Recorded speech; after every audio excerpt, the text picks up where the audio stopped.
Yippee! What's up, guys?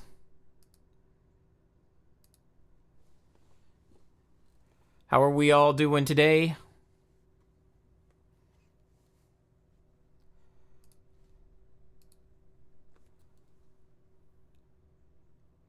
Oh no, there's a mod! Get him!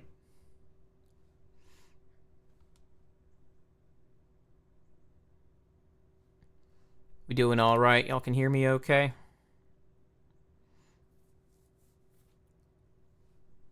Oh, let's turn Clip Studio off. Yeah, cool. We'll talk about that in just a second. Audio's good. Just a little preview of what we got going on here. Because I do have some announcements to make today. They will be short, and then we will get to the actual stream content. But there's some things I would like to address. Yeah, announcements. Welcome in, everybody. Channel-related announcements. There's 3 of them. Let me write those down before I squirrel brain them again. Do. Do.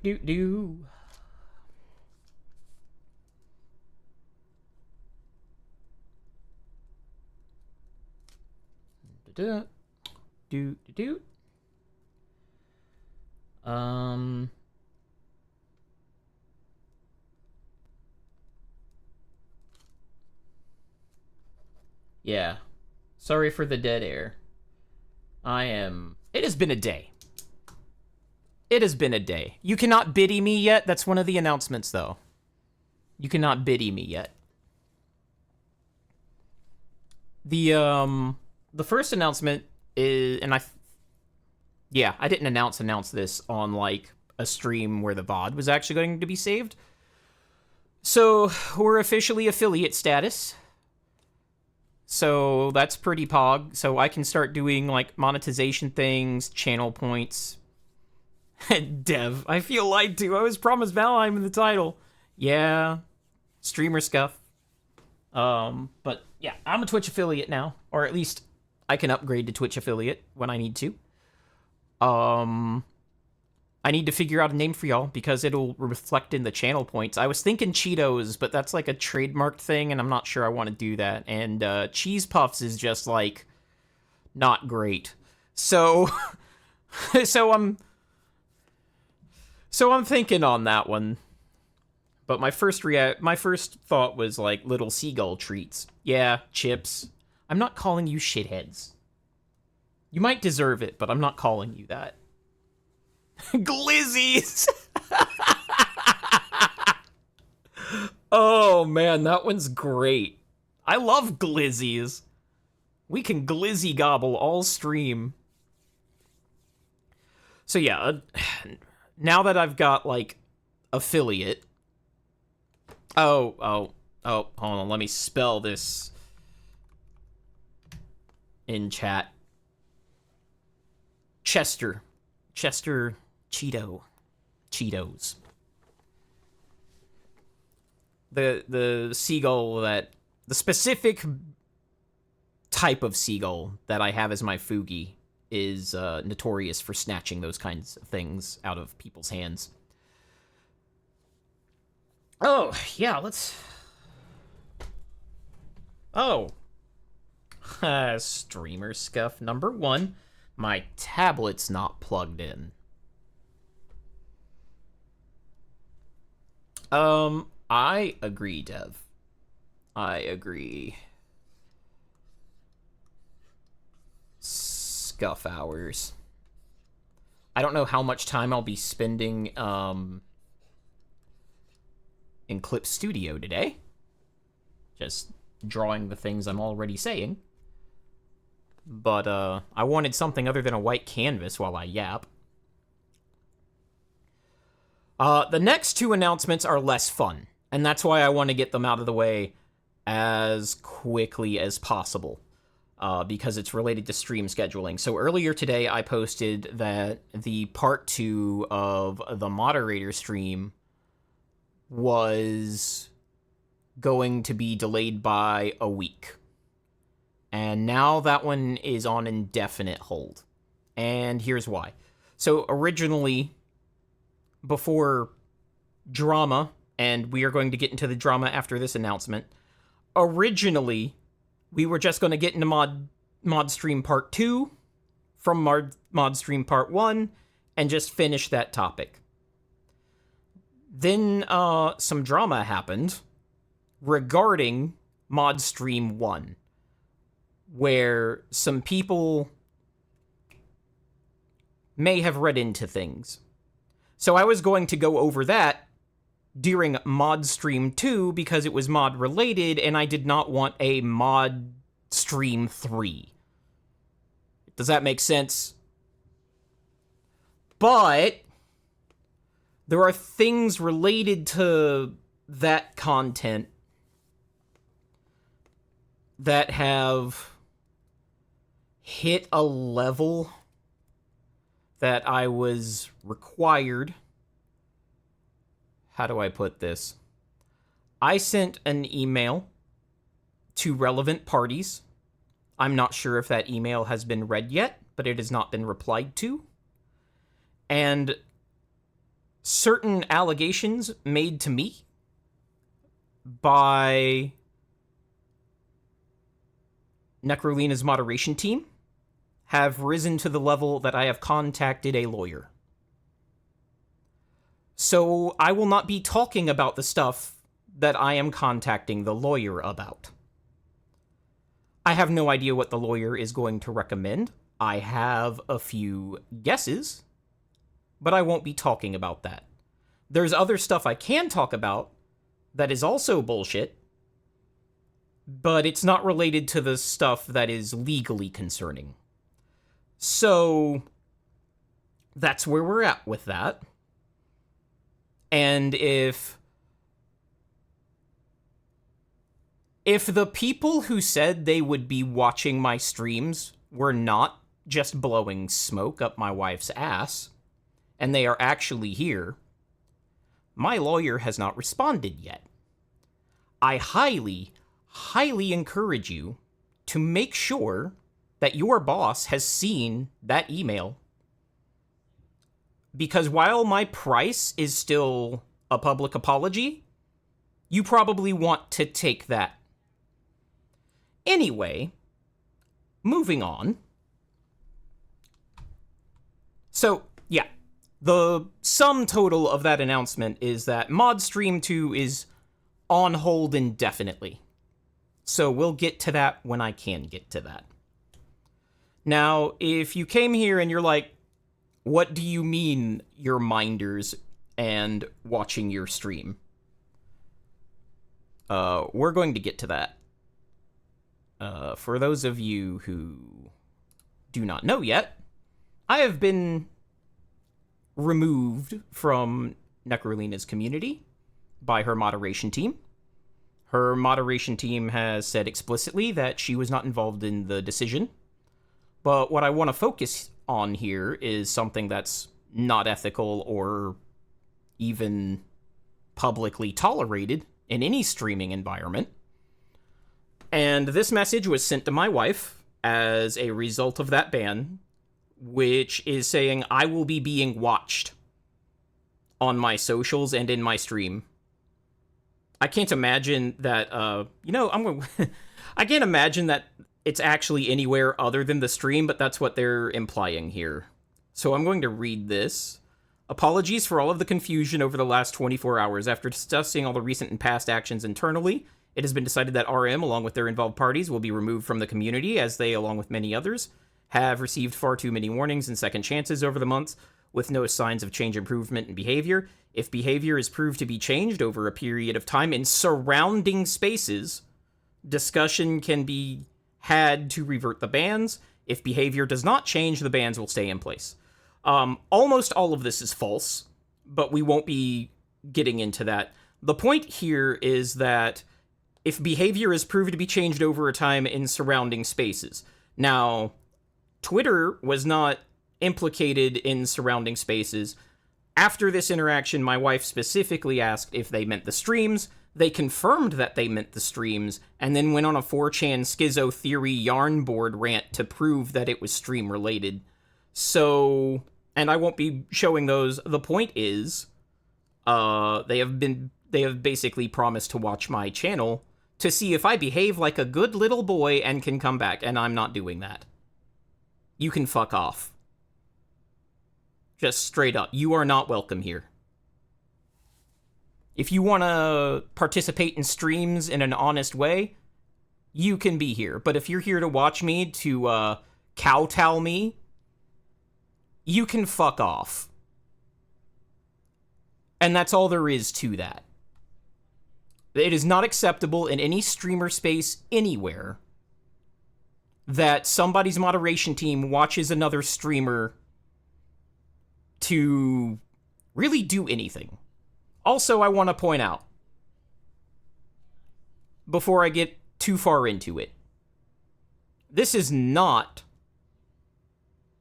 an appropriate place to start a message with a silly emoji. You are being a condescending fuck, and you just need to resign.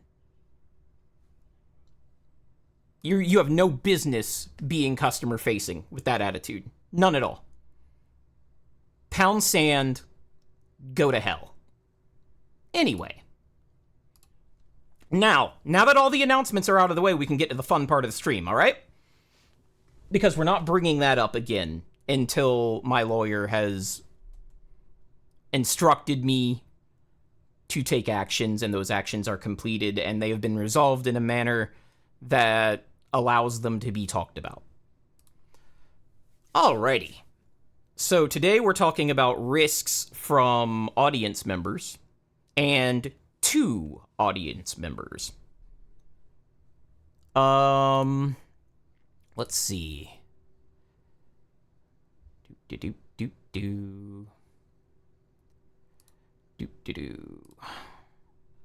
And we went over, I think I've mentioned this in 2 streams now, and I want to just go over this explicitly. But I'm going to bring back the Jawbreaker.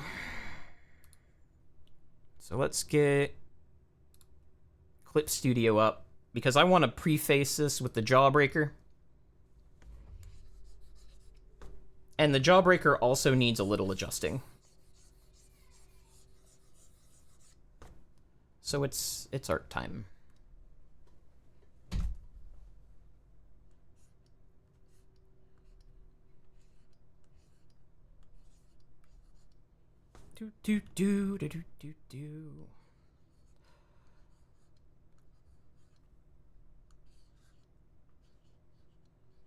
Access Jawbreaker.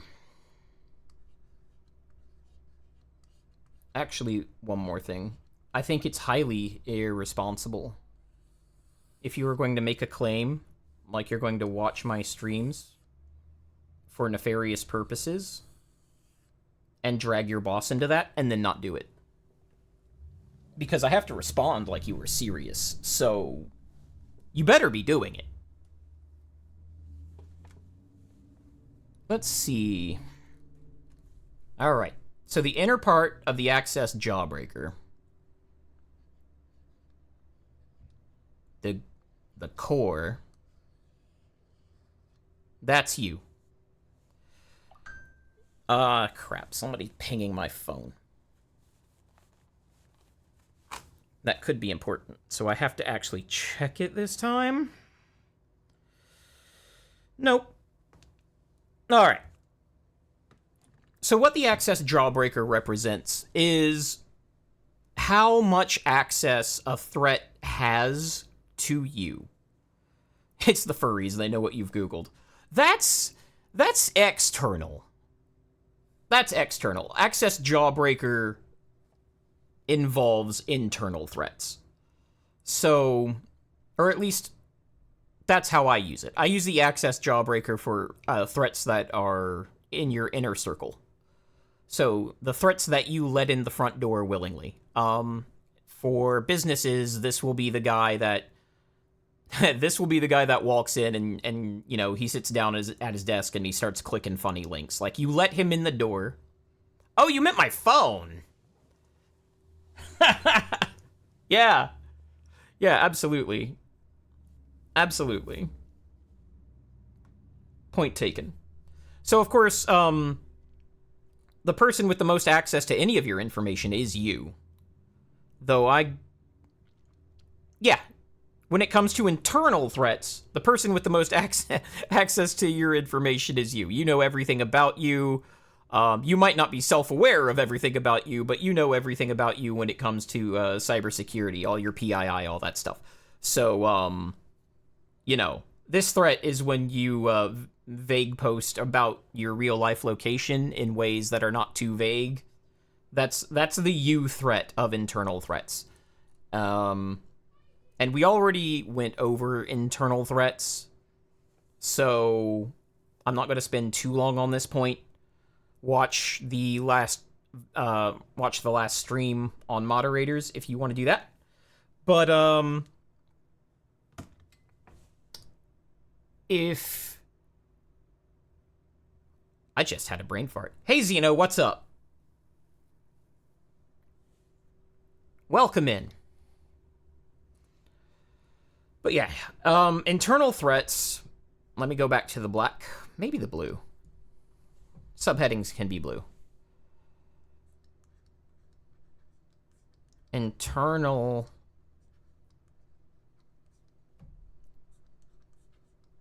threats does not mean malicious. Just got to get that out of the way. You do not have to be intentional to be a threat. You can merely be stupid, untrained, whatever. There are layers to that onion. But when you call somebody an internal threat, they tend to get really defensive. So we gotta throw that out there. All right, and this is from the perspective of a streamer. Not me as a streamer, but like streamers in general. Flesh tubers, VTubers, all of that. And their audiences. So after that, I used to have mods here, but we're actually going to do a little purple, like, interposer here. And this is going to be business partner.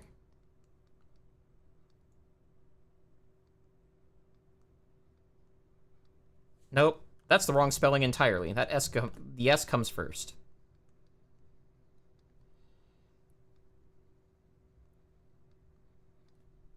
Business, business, business. Numbers. Is this working?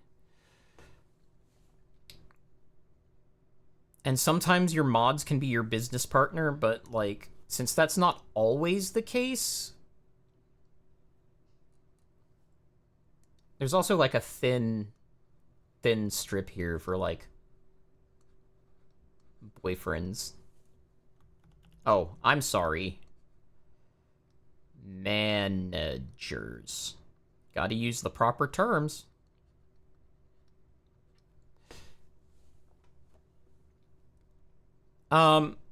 Business partner's not necessarily a company, but it could include a company, is how I'm using that.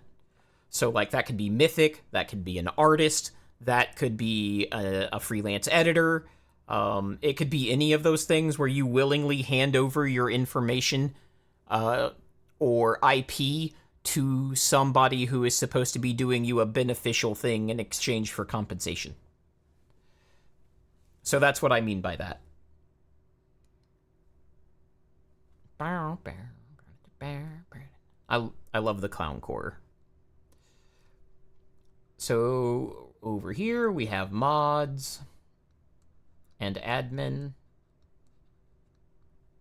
That's the next layer of the access jawbreaker. That should be self-explanatory. This jawbreaker is now lopsided.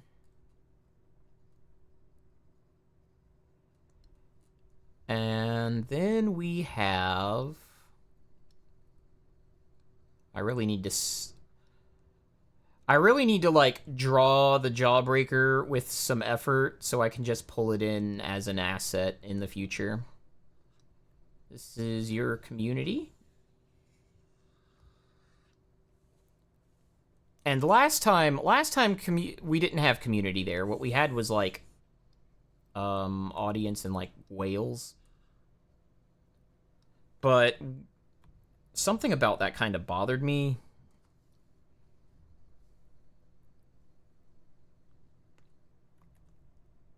No, where's my mover? Where's my move tool? There we go. Something about that kind of bothered me because, like, oops. Not every whale gets into the inner circle and leaves the realm of the audience and enters the community, and vice versa. Because you can have a lot of people who never pay any money that get into the community part instead of the audience part. So I wanted to just separate that into community and audience this time, and then, like, make no mention of whales. So, and then we have audience, and if you don't know the difference between those two... Oh god, what awful handwriting. This is why I've got to do a proper version. And, like, a proper program for... Well, I mean, this is a proper program. You know what I mean. I got to do a proper version as, like, a permanent asset when I decide, like, how I want this to finally look. Lirio says, oh god, I discovered another new emote. Oh no, what are you doing? Alright, guys, so Zeno gets a high, but I'm ignored. Oh yeah, Yume, I hate you. I hate you specifically. You are so hated. I'm just focusing on my Jawbreaker too much. I didn't see you. Sorry about that. Sorry about that. So, this is your access Jawbreaker. Everything that is not in your inner circle, like, lives out here. So this is, like, your future audience. Like, these are the people you're trying to bring in. Everything out here is you're trying to bring this in.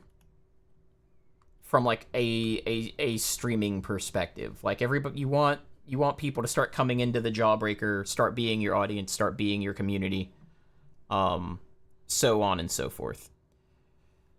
So that's where we're coming there. So last time we focused on the mods. I don't know why I drew a line there. Last time we focused on the mods. Today we're focusing on audience and community. We're going to be talking about those at the same time. So for most of us, that's us. And for me, most days, that is me. So, what risks can your audience / community present to you? And what risks can you present to them? So, one of the things... actually, I'm going to take some input on that if anybody has any guesses. We'll see if anyone has any good guesses for this. And we're talking about business process threats, which can include mental health, but we're talking about business process threats, basically. Lirio says mad. What do you mean mad? Mad in all caps, I'm assuming that means something. Like mutually assured destruction? What are we talking about? We can have, like, our little list over here of, like...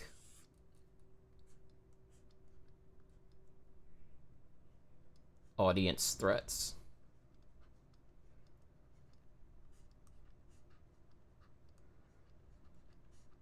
In both directions. Oh yeah, mutually assured destruction.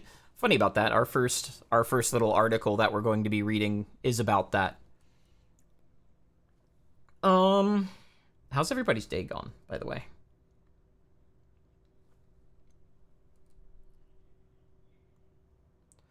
Saru, that's both. That's both. Like, wherever you give your audience access to you. Or even things they do in places where you haven't.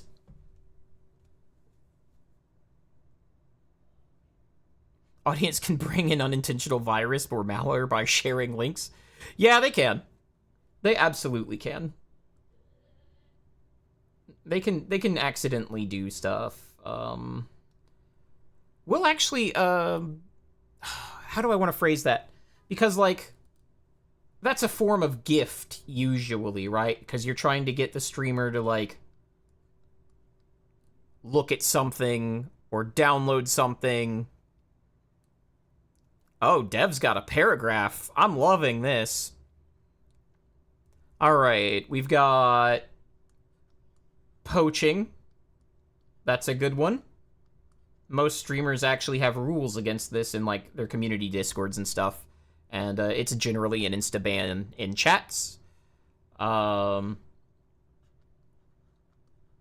Reputational damage, says Lirio. And I'll get to the rest of what Dev posted.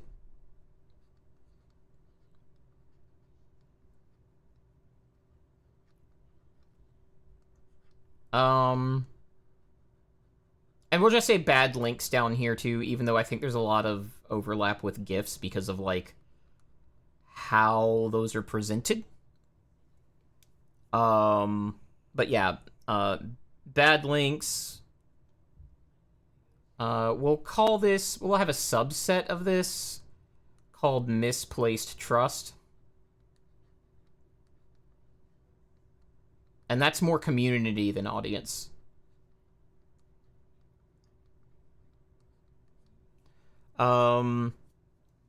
Let's see.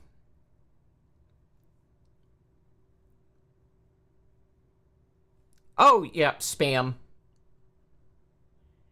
Spam. That's a good one, Dev. Spamming official.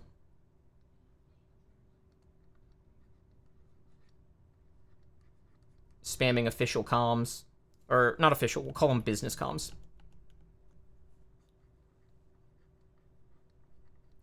Spamming business comms. Because we can talk about all of these.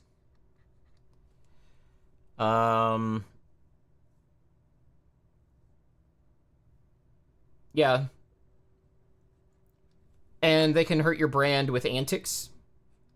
That's up with reputational damage. But, like, one of those things, like, an example of that is, the virus accounts.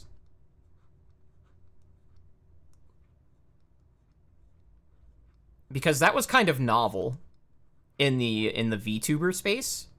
They would have a fan account and they would call it the VTuber virus, which associated that count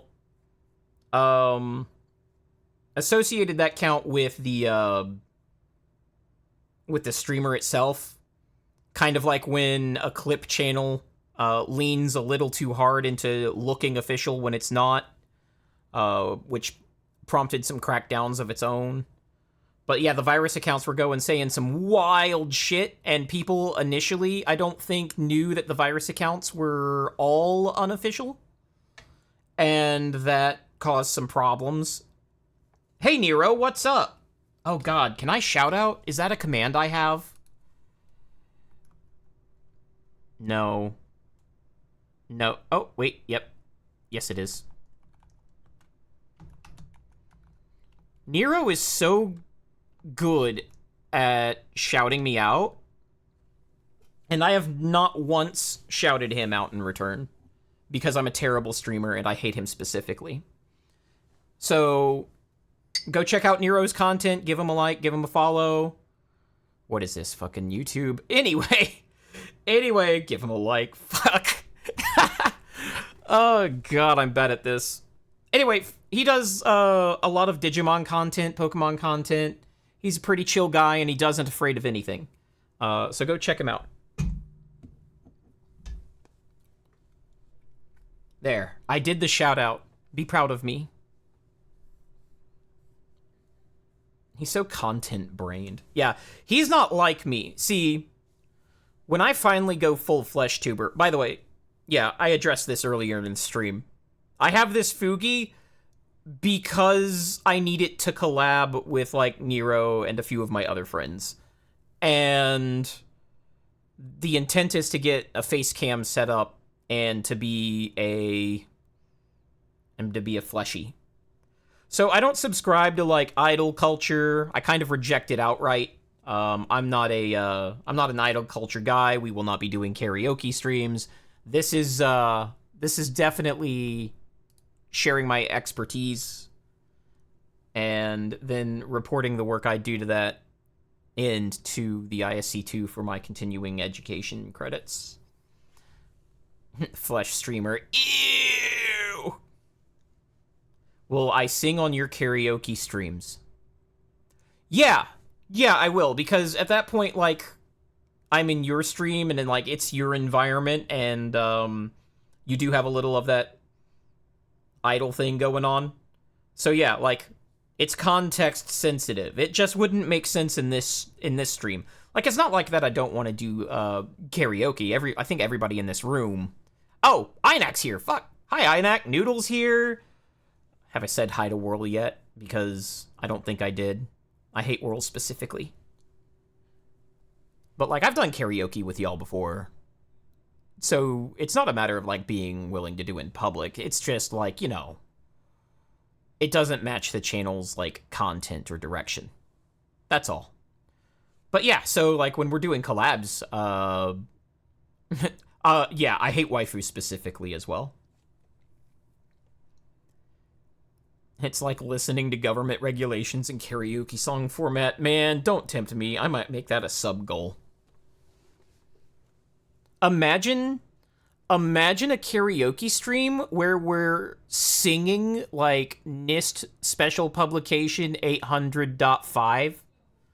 Or 800-53 Revision 5. But we're singing it. Like karaoke, like, you know, just some bullshit tune. That could be a sub-goal or something when I get that stood up. That would be silly. If you intend to be a fleshy, can we expect streams to get more stuff like whiteboard and marker? Yeah, sure. Hand cam is also a thing I want to do. You know, that sort of thing. But yeah, I intend to, like... The stream's format's kind of podcasty. Like, it's just better for flesh streaming, and hand job cam, that could work. I had some thoughts, and then I was like, oh yeah, that's toss. I can't do that. I can talk about it, but I can't do it. So why talk about it? Yeah, hand job cam. One of my friends is going to France for a few weeks, and I might be watching his kittens while he does that. So for a few weeks, you might see me wrestling with the joys of cats while on stream. And that's going to be awful. Nero. Hey, come check out Nero and RM Handjob Cam collab. Oh yeah, I meant to talk to you about that. We absolutely need to arrange another collab, like, soon. And I need to see if ZV's down as well. I don't know. I definitely need to do that. Do.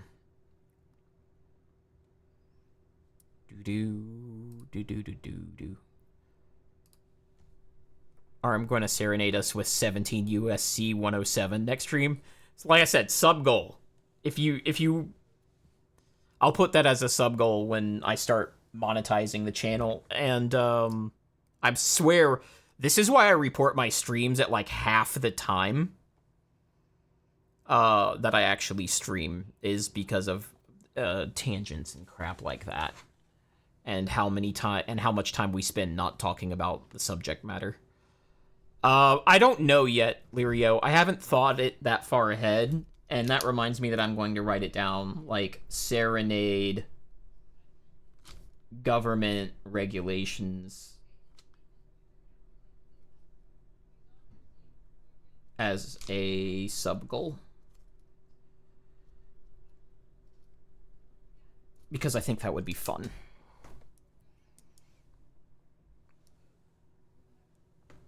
Wait, what, Noodle? Why am I cutting you out? What do you mean? Yeah, that was the world revolving. Why is this song so common in this playlist? Like, I'm not complaining. This is my jam. I like this one. And what better playlist to talk about audience and community than Clowncore playlist? I think that's pretty apropos. Nice. So yeah, there's like a bunch of monetization stuff I have to figure out. Like I said, I've got to figure out what to call you guys, though Glizzies is a strong contender. I might have a contest for that. I don't know what I would reward you with in the contest. Like, I gotta think about this stuff, but, you know, one thing at a time. Cutting our tangents out of stream. No, I'm not cutting them out. I just report my time to ISC2 as if I were only streaming half of the hours I've streamed because of all of those tangents. And I figure if I get audited, it'll save my ass doing it that way. I'll have twice the actual stream time that I reported, and I don't think anybody's going to audit all of these streams, like, all the way through. So I should be good. Glizzy gulpers. Glizzy gull. I love our emotes. I already love our emotes. Yeah, it does sound very Vorcore. I agree. But yeah, you have virus accounts, and those were a problem. Because you can set up any arbitrary account and then, like, pretend to be the streamer, or, you know, wink, wink, nudge, nudge, I'm not official, but all of the branding around this channel is going to be official branding, and if you get confused, that's your fault. You know, so, that's a thing your audience can do. Reputational damage. Oh, God, my voice cracked. What am I, 15? Reputational damage covers a lot of chat shenanigans. It's like, so we already went over the virus accounts. Starting beef with other talents is a reputational damage thing. Spreading rumors. Because a lot of times, you know, chat will have, like, a bit, and then they'll forget that no one outside of the channel knows it's a bit, or they'll think it's extra funny that no one outside of the channel knows the bit. So they'll post something, like I saw it recently with Pippa, where some of her fans were posting on Twitter posts that implied she was graduating, and she was, like, malding about it. Posts like that could actually have some damage associated with them. How much damage that is anybody's guess, but it is a vector, and that's part of the reputational thing. Yeah, it was hilarious, but I guarantee you there are more than 0 people that, like, took that seriously. I'm not even saying that, Nero. Just for the clippability of it. Like, I'm not even saying that. It's true, though. You know what? Actually, yeah, I can say that because it's true. I am not black. Don't shoot him. He's not black. There, I said it. You can clip it. Whatever. Try to cancel me. It's not working out great so far, is it? Yeah. Discourages new audience members that would replace churn. Absolutely. Let's talk about churn a little bit. RM preg. Oh God, what's RM preg? Oh, RM is preg. Okay, I'm catching up. Yeah, we could do RM preg. That sounds cool. I'm writing that down. When you guys have good I'm cracking my voice again. When you guys have good ideas, I'm going to write them down and use them. That's your art tag, RM preg. Why are you guys more entertaining than me? Anyway. So you get, like, we're going to be talking about this very specifically later. Is there anybody in this chat that is not familiar with Camilla's, like, gift situation?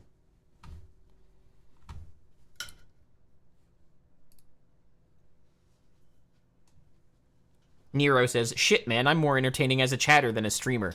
I think that's because chat plays off of each other, and there's like more cooks in that kitchen, right?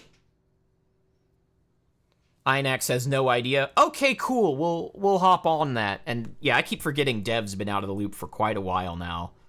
But that situation kind of left containment, so I was a bit curious.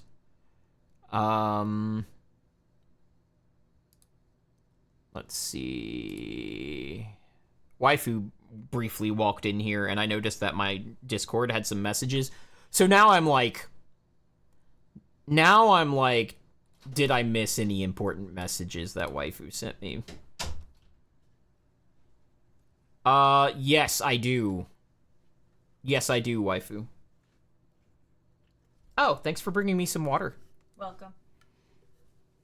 Thank you, Waifu. I don't hate you now. Yay! Hydrate redeem. I'm not gonna have that redeem. Everyone has it, but I won't. Yippee! Alright, let's get back to the content. I don't beat my husband! Jeez. Jeez.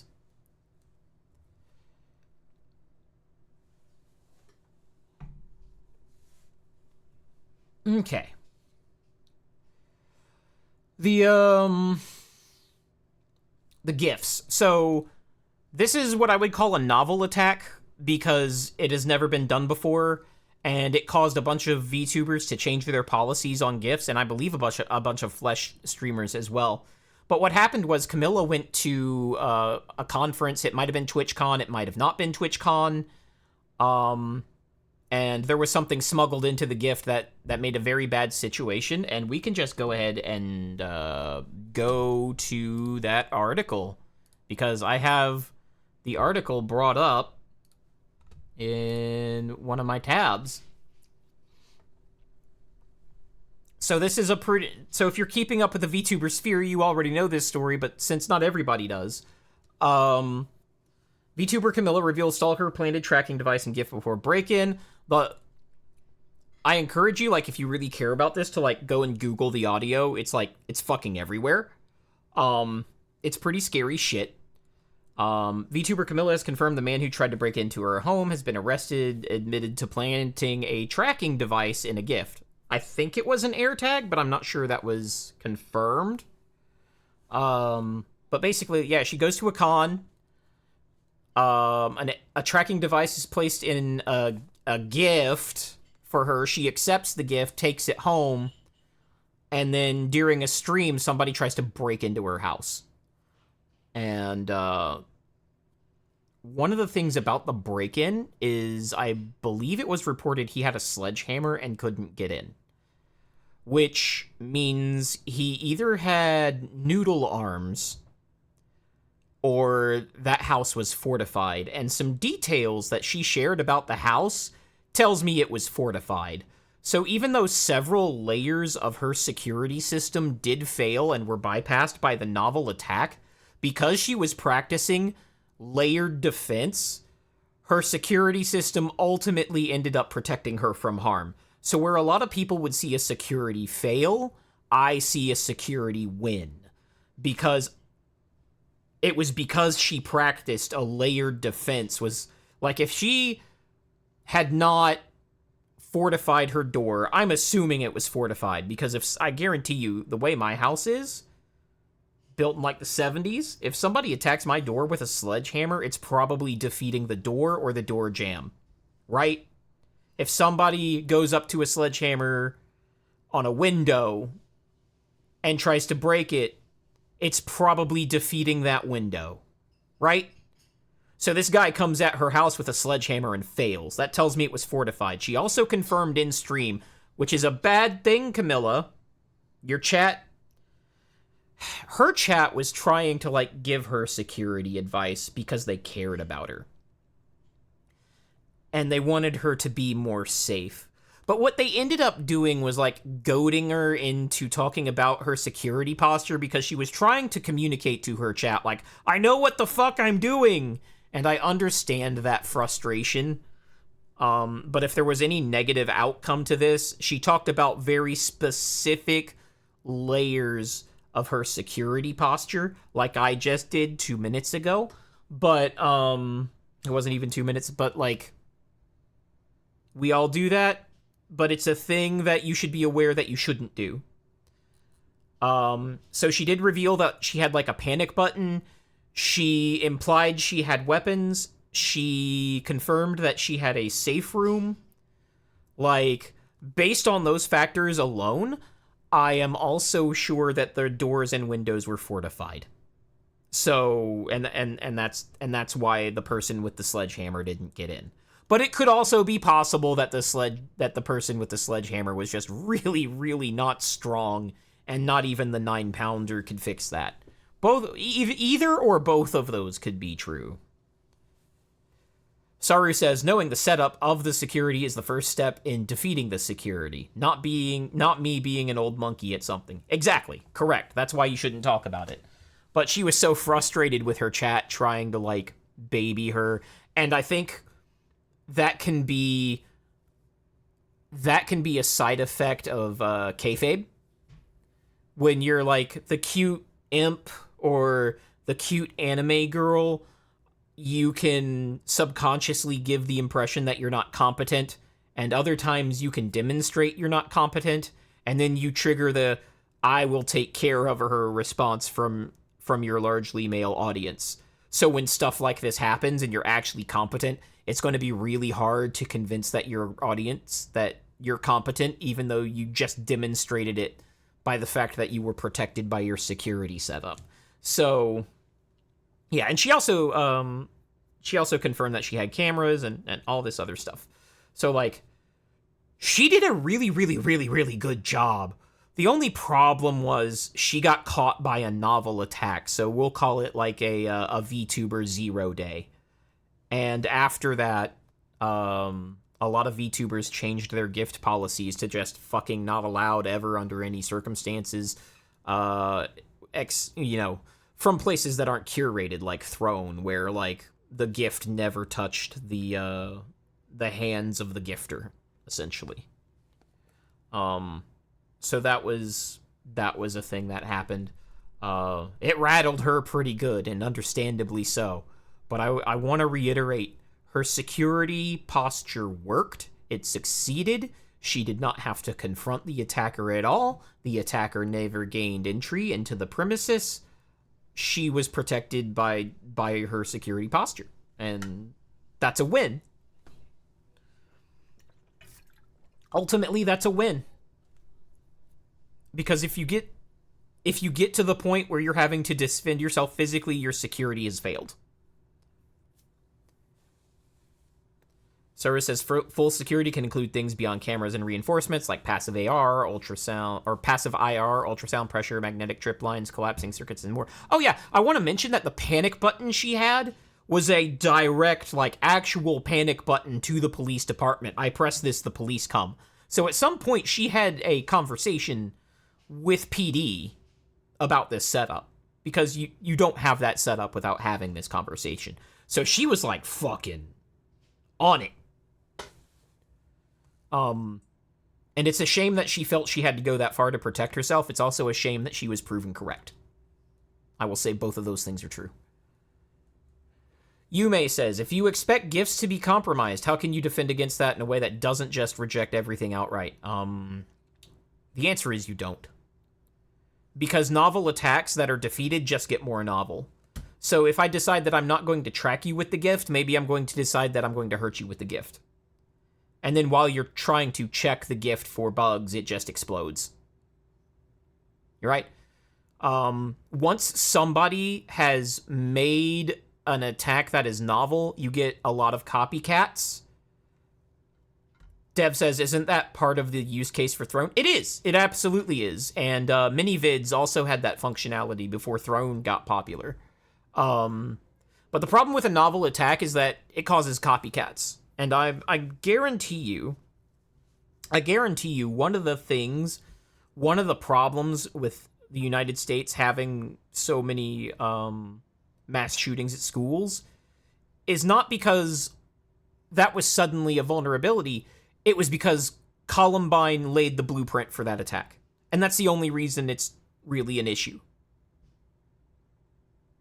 And people might disagree with me on that, but the evidence of copycat is like, as soon as the novel attack happens, it's no longer novel. It's just a tool for somebody to use. So then it continues. Are there other factors there? Yes. But the problem is it's not novel anymore, and it's easy to slightly alter when somebody puts up defenses to the new novel attack. So, and I mean, not to get too much into current events, but that's the problem from the events of 9/10, is that suddenly we have we've had 2 copycats of that same attack. We've had 2 this month since 9/10. So that's just a thing now.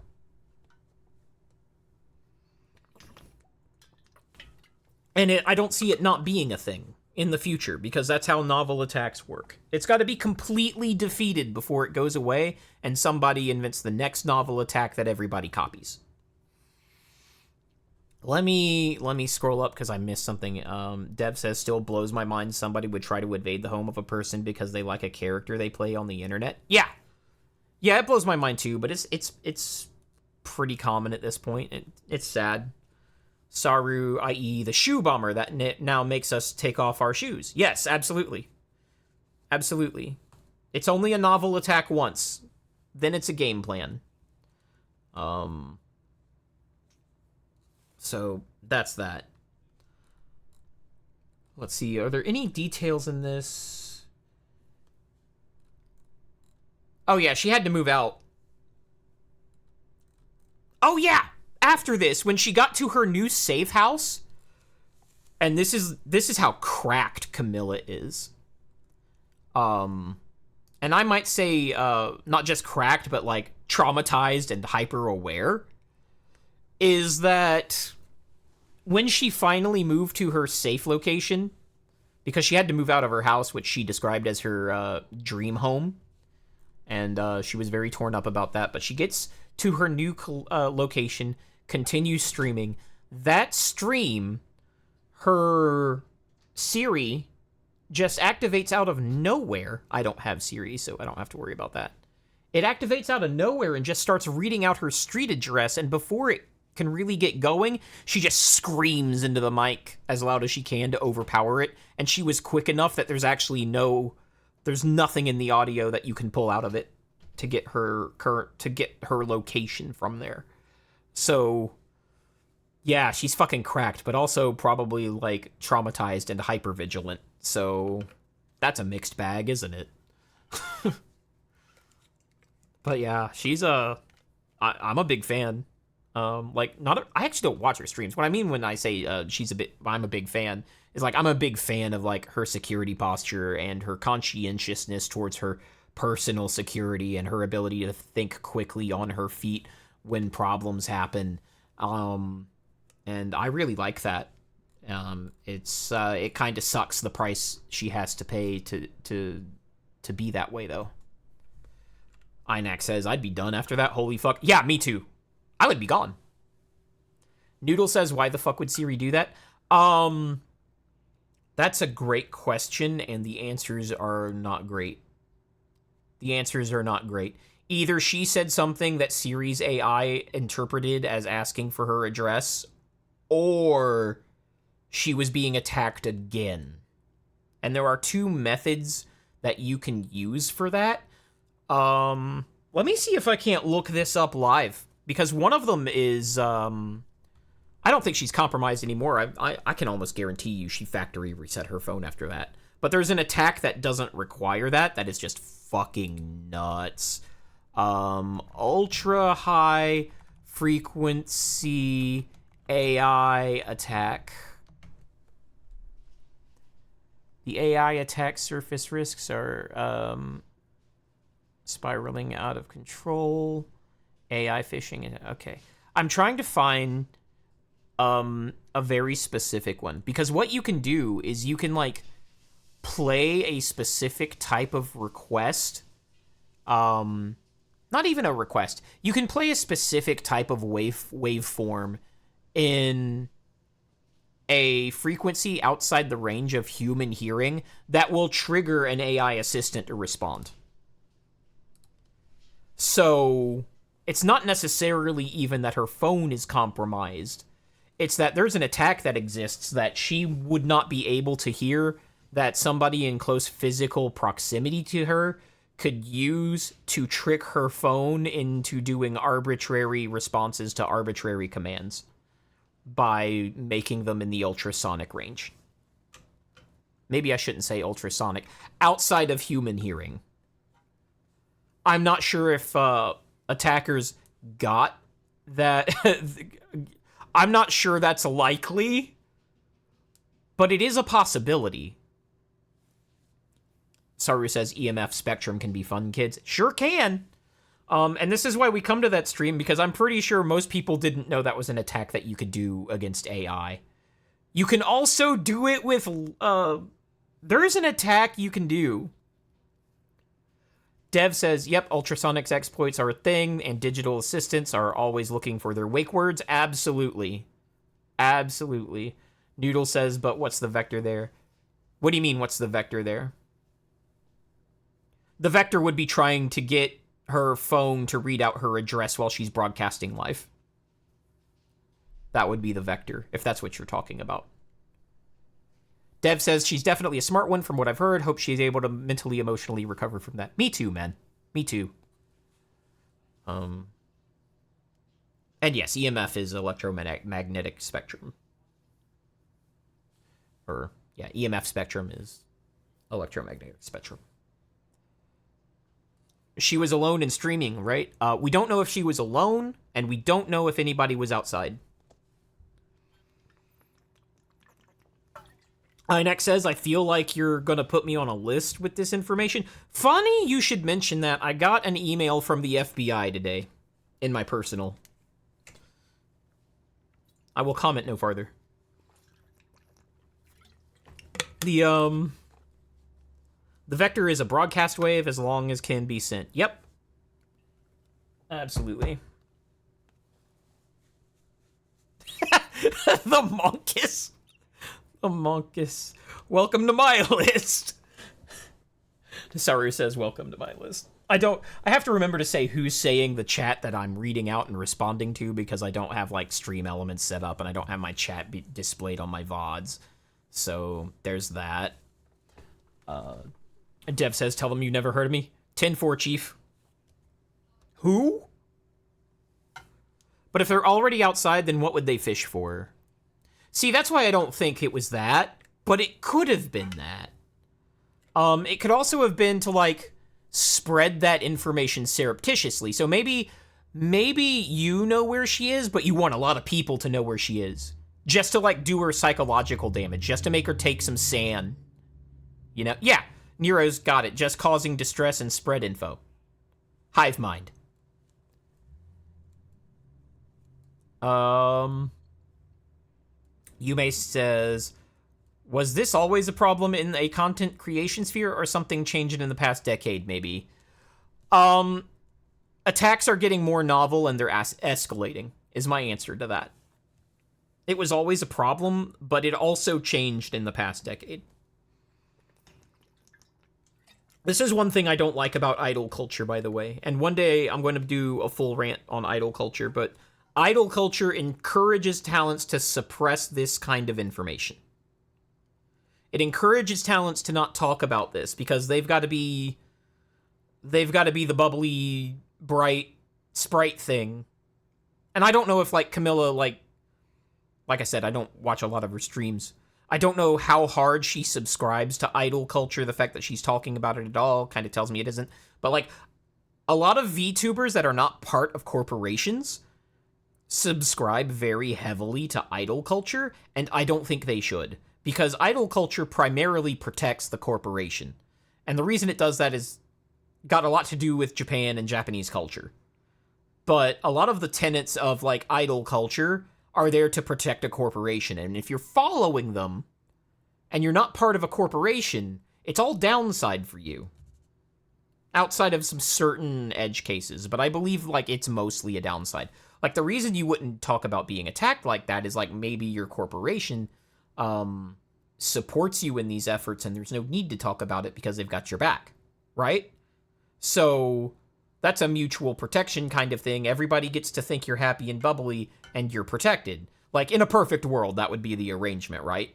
I'm not saying that's what it is, but, like, that's the theory. That's the theory. But the theory doesn't even work when you're an independent. So, was she independent at that time? Was she in V Shoujo at that time? They weren't supplying that service anyway, even if she was. A game theory. Right. Thanks, INAC.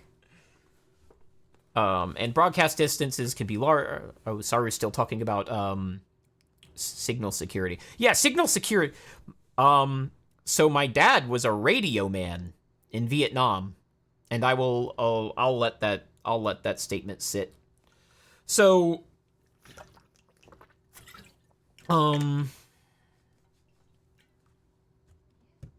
he told me stories. There's actually an attack you can do against people in a house where you can listen to them, by shooting a laser at their window and recording the vibrations. And it doesn't even have to be a visible spectrum laser. And you can just have a receiver, and the vibrations of the laser, how the laser's perturbed, can be recovered as audio information. So literally, the range of that is as long as the beam can be coherent, which, depending on how much power you're willing to throw at it, can be quite a bit. Yeah, Zeno, we learn things here. Horrifying, thanks. Yeah, the thing is, unless you're being targeted by, like, a state actor, you don't have to really worry about that. But we're getting to the point where you can kind of DIY this stuff. If you want to search YouTube, there's actually videos out now of people DIYing this attack. If you want to Google that real quick. Yume says, was Camilla ever a V Shoujo member? It might have been Mythic. Like, I don't know. I am, like, the least invested VTuber fan in, like, the VTuber lore. Motherfuckers using spy equipment and committing literal crimes just to mess with a streamer. How did we come to that? Yeah, well, I mean, there's a lot of bored young people out there. I'll put it that way. If it exists, anyone can do it with enough willingness. Yeah, but there are some things that require willingness that is expressed in dollar signs. We can say that, right? Sometimes the willingness has a dollar figure attached to it. Bored young people in my area? Thanks, Nero. Yeah, same difference. I agree, Inet. But the sophistication of the attack absolutely does reflect how likely it is. The more I'm forgetting a word, and when I remember it, Plaus is gonna laugh at me. Anyway, the more accessible the attack is, the more it will be used, even if it's not necessarily the most effective. So there's that. Prolific. The more prolific the attack is, the more likely it will be used. That's why we have the low orbital ion cannon. That was used not because it was good, but because it was prolific and available. Saru says, I'm glad most Radio Shack stores are closed. That was a heaven for hackers like this. Yeah, but there was a time where that was relevant, but now Amazon is Radio Shack, right? But at least you couldn't just like walk into the Radio Shack and have the idea presented to you because of what was on the shelf. Oh, do you remember that like magazine called like the Sharper Image that had all sorts of goofy stuff in it that you could mail order? Nero, sorta like how DDoS became way more common once there were literally just websites you could go to do it. Yeah, that was the low orbital ion cannon, so another hive mind moment. Amazon is tracking your purchases. It sure is. And a lot of streamers dox themselves because they forget to log out of their Amazon. And then it shows things. God, I am being nailed in Discord today.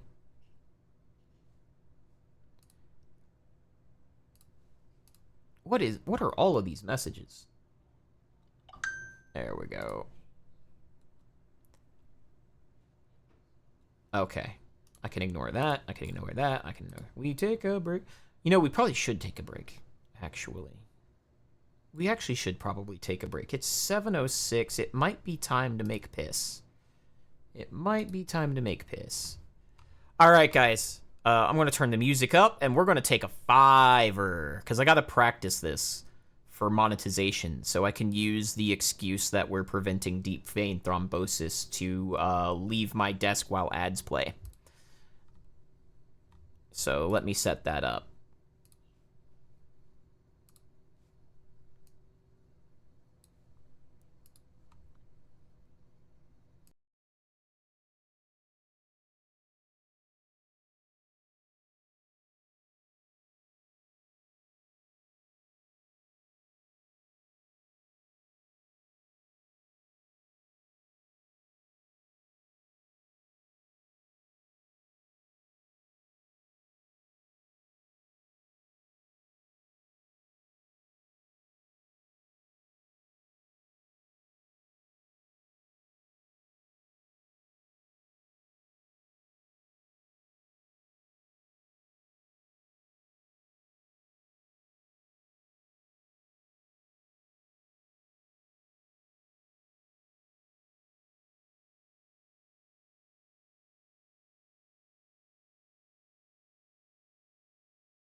We are no longer making piss.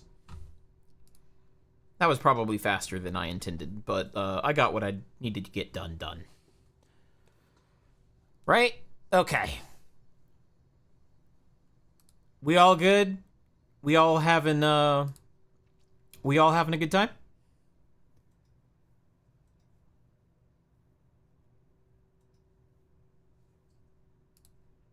Also, I wanted to ask, since we had a hard break there, I haven't been asking the chat if they've had any questions about the content so far.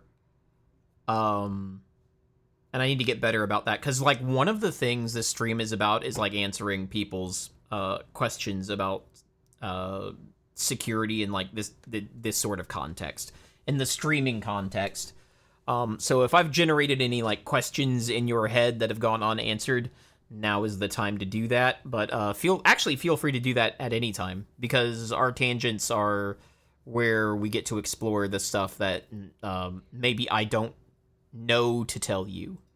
Because when, not to brag or anything, but it's true that when you hit a certain level of expertise as an area, you don't know what other people don't know anymore. You no longer understand what it is like to be a newbie, and like the perspective a newbie has and what questions they would have. So it's important that you guys ask me questions, because like I might think you're up here, but then you're down there, and vice versa. So like I don't want to talk to you like you're 5-year-olds or 5th graders, because that's annoying and condescending. But you got to tell me when I say an acronym you're not familiar with, or if I glaze over a concept that you've never heard of before and you don't even know if it's real and you have no idea what I just said. So there you go. Welcome back, Zeno. Yume says, alright, mind if I essay a little about a situation a male creator happened to be in? It's a good story. Yeah, go for it. Essay away. Essay away. You can drop it in the Discord, and I can read it out all at once. That way you're not hitting the character limits in the Twitch chat. So there's that. But yeah, ask questions if I say something you don't understand or you're not familiar with, or you feel like could be explained better. Because I'm going to default to industry jargon. I'm going to assume that you might know more than you know, because I have totally forgotten what it's like to not know this stuff. Because like some of the stuff you guys are surprised by surprise me, and some of the stuff you guys already know also surprises me. So we're all getting surprised. But if there's no pressing questions, I'm going to move to the next story, and we can. Oh yeah, Yume was gonna essay, and I'm just gonna let. But while we wait for Yume to essay, look up RE2D in the Discord. Okay.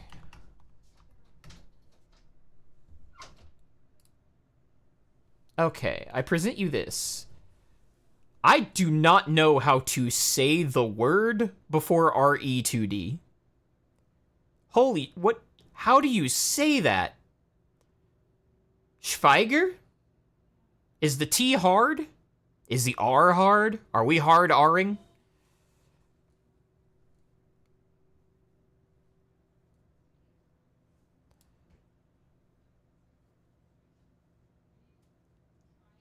Who do you go to get a fortified door? Is that like an option when choosing doors? Not at Lowe's, not at Home Depot, not at a big box store.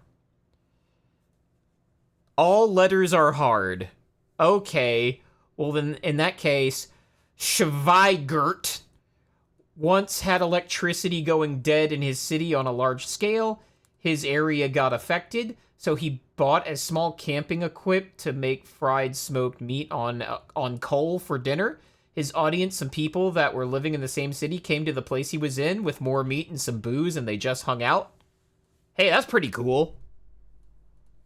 I hope that was the story you meant to tell. Okay, sorry, that's something I didn't know, because Home Depot in my area does not sell those. So I guess it's either on their website or if you're in a big enough city. And your frame, like the frame of the door also has to be fortified, or you're not doing much. But generally, these come pre-hung. So, you know. All you're doing when you're getting... By the way, all you're doing when you're getting a fortified door is making something else the weakest link. So make sure you're not getting a fortified door in the front and a glass sliding door in the back. Right? And you would think... I've seen people make mistakes of that caliber. I'll say that. I won't say that that specific thing has or has not happened, but I have seen people make mistakes of that caliber because they thought they were fixing a security hole. And they don't realize that there's another security hole that's almost as bad, and they've just shifted the attention there. You've got to make the whole process difficult. Yume says, point about that story, he makes YouTube video and, like, he doesn't cater to idol culture, he just moves funny squares in Adobe PP. Yeah. Yeah. Exactly. There's a lot of stuff you can do when you don't subscribe to idol culture. And I think it's healthier. Saru says, if you think back to the hurricane in Florida that hit Homestead Air Force Base, only the secure facilities were left standing. Fair enough. There was also a hurricane that flipped some F-22s. Well, Nero says, but it's also a he, and what he's referring to is, like, he's not in idol culture and he can do stuff, but also isn't that because he's a male and not a female? And I'll refer back to a little anecdote in a stream that you might have missed, but I have a study here where that gap actually closes the more popular you are. So at low levels, females get harassed more, but at high levels, the gender gap for harassment disappears. So that's pretty interesting, actually.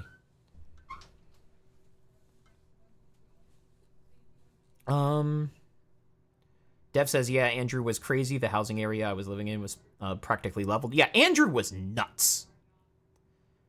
Andrew was nuts. Nowhere's no. Oh! Motherfucker! There was a fourth thing I wanted to cover at the beginning of stream. Let me Google this in a somewhere that isn't being put up on... Like, it's not a source, so that I can make sure I'm not getting autocomplete doxed.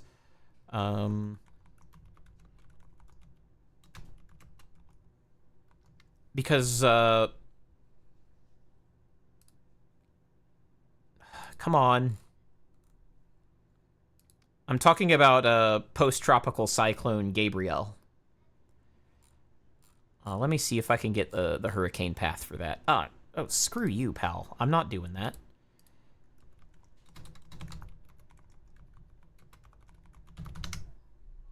I wanted to talk about this because there's people I'm familiar with that might be affected by this, and I just wanted to talk about it in general because it affects some folks.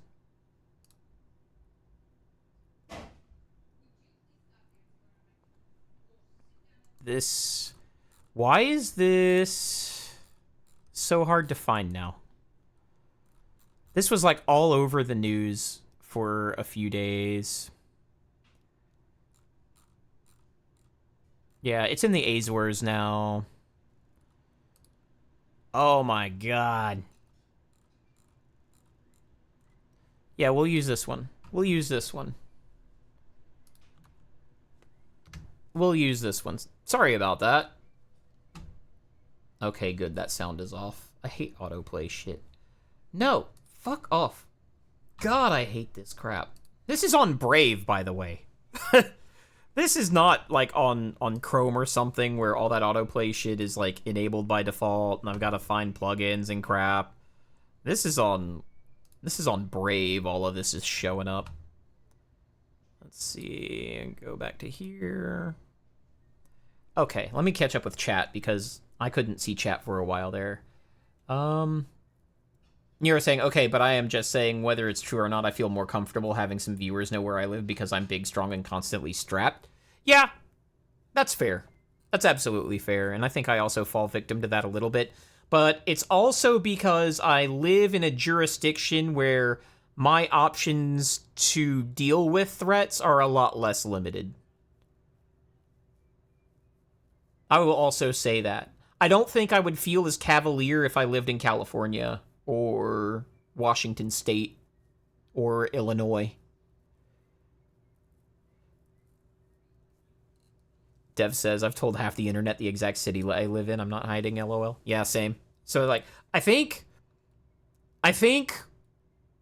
being in a place where you're pretty comfortable with the fact that you're not going to be punished for defending yourself helps a lot there. And I've mentioned that in stream before, that if you're going to be a streamer, you might want to seriously think about where you physically live and what your reasonable options are when things go south. And if there's anything you can do to improve that situation that isn't terribly expensive. That's one of the things you should be thinking about before you ever hit the go live button.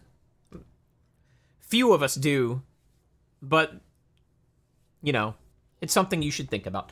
Anyway, Hurricane Gabrielle, which is now a post-tropical cyclone, I'm not a weatherman, but I've been through a lot of hurricanes, and this won't be a hurricane when it hits Portugal/Spain, but I don't know how much rainfall certain areas of Portugal and Spain get. And while the wind and the surge won't be a factor, this could be a significant rain event for you. And you need to be watching this thing on that basis. So, like I said, I don't know how much rain those areas normally get. You might be totally fine, and if you're not used to having hurricanes, don't worry, because you're not going to have one this time. But you might have a significant rain event, and you might want to look into it.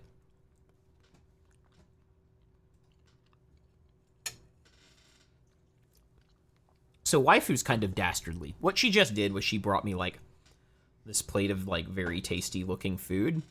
But I don't want to give you guys an ASMR stream, so now I just gotta, like, stare at it and smell it.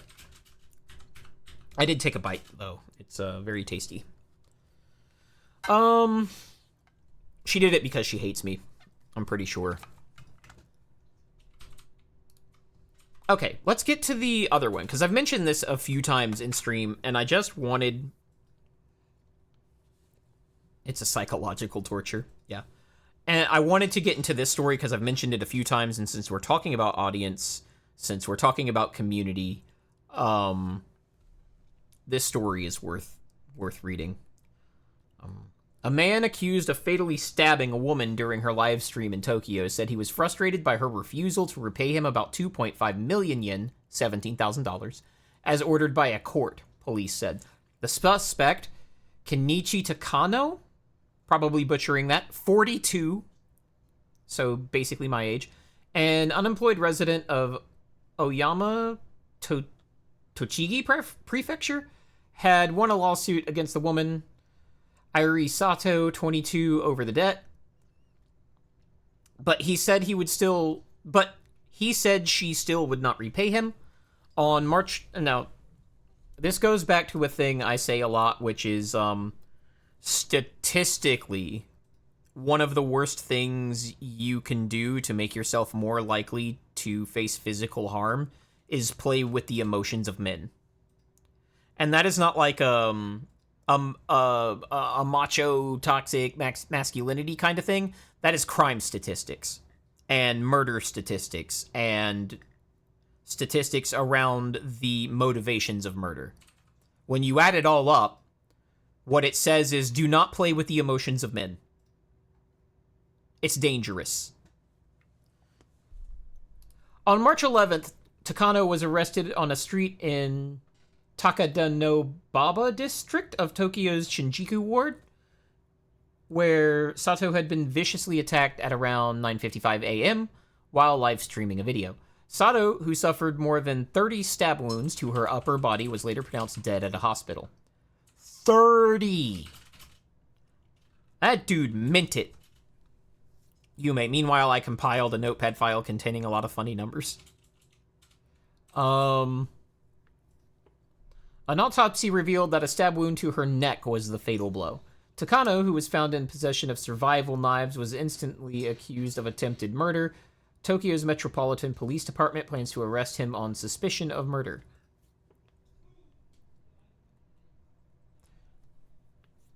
Court records show that Takano sued Sato in August 2023, seeking repayment of around 2.5 million yen that he had loaned her in 13 installments since September 2022. He said, "Why is it always September?" Chat. Why is it always September? Anyway. Sato did not appear in court during the lawsuit. The ruling fully sided with Takano's claim and ordered Sato to repay the amount in full. In January 2024, Takano contacted Tochigi Prefectural Police, I believe I said that correct, saying he was unable to recover the money he had lent to an acquaintance, according to police. After his arrest, Takano told investigators that he felt unbearable frustration at the thought of Sato continuing to earn money through live streaming while refusing to repay her debt to him. "I saw a notice about her live streaming schedule and came to Tokyo on the morning of that day," police quoted him saying. "Then I identified her location by watching the live video she was streaming." Police said Takano had consistently explained his actions on the day of the incident and that they believe he is mentally competent to be held criminally responsible. So yeah, don't trick people into paying you a lot of money and then promising to pay it back and then not. Whether you're a streamer or not, that is a tremendously bad idea. And while she did not directly flaunt it, as far as I am aware, the story doesn't cover it. By live streaming that way, she was flaunting it, like, in his face. So she was basically taunting him by owing him that money, having a court order her to pay it back, not paying it back anyway, and then continuing to live stream. Yeah, Digital Circus playing over this story is a vibe, I gotta admit. Sarah says, "I think this article is Google Translate, so take the words with a grain of salt." Fair enough. But I've seen this story repeated in other places, and it was basically also that. But, yeah, I wanted to bring that up, and we're gonna go back to Clip Studio. Let's turn that back on because I have more tabs to make. So we went. Oh, good night, Zeno. Have a good one.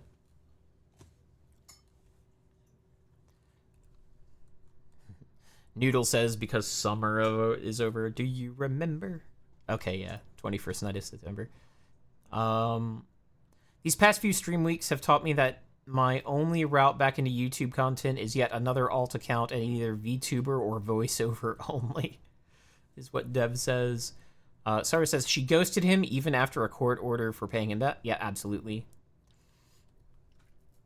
Zeno says, "Sorry, I'm falling asleep." Okay, that was the message. Check VODs. Good night, guys. Yeah. Rest well, dude. It's late for you. Late. Yeah, she did through showing off the lifestyle.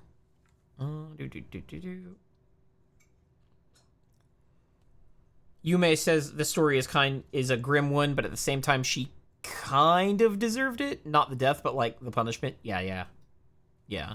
She deserved to be punished. I don't think she deserved to die, but like she was playing with fire, obviously. The Japanese court order wasn't a criminal matter, so had only cultural norms to enforce payment. Oh, that's interesting. That's very interesting. I didn't know that. White screen. Okay, where were we? Spamming, business comms, misplaced trust, reputational poaching. So we all know what the poaching thing is, right? I don't have to spend too long on that. The poaching is when, like, a streamer comes into your chat, and they're, like, all buddy-buddy, and then they go into your Discord, and they're like, hey, guys, you should watch me! And that's why it's, like, a universal rule everywhere to not self-promote. Artists do this. Other streamers do this. Yeah. I'm not sure I would put that in audience, but your audience could do it too. Your audience and your community could do it, because, like, I can't mention my streams in the community. The communities I am in because of these rules, right? Sometimes I'm tempted to. Sometimes I'm tempted to reference them. But the rules stop that. I wouldn't be, it's like a shitty thing to do anyway, but, like, when everyone around you is vague posting about it, it's kind of like, well, fine, I'll just talk about it. But you can't. So then you gotta go to DMs, which are closed 9 times out of 10. What a world, huh? Shameless self-promotion is just that, absolutely.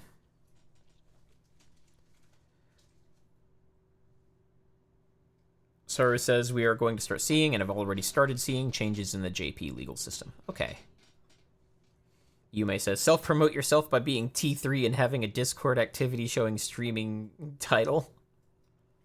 The bad actors have ruined it for everyone. Yeah, and eventually, I find, like, most places, when that hits a bad enough... When that hits a bad enough condition, the place will, like, reset. There'll just be a hard reset.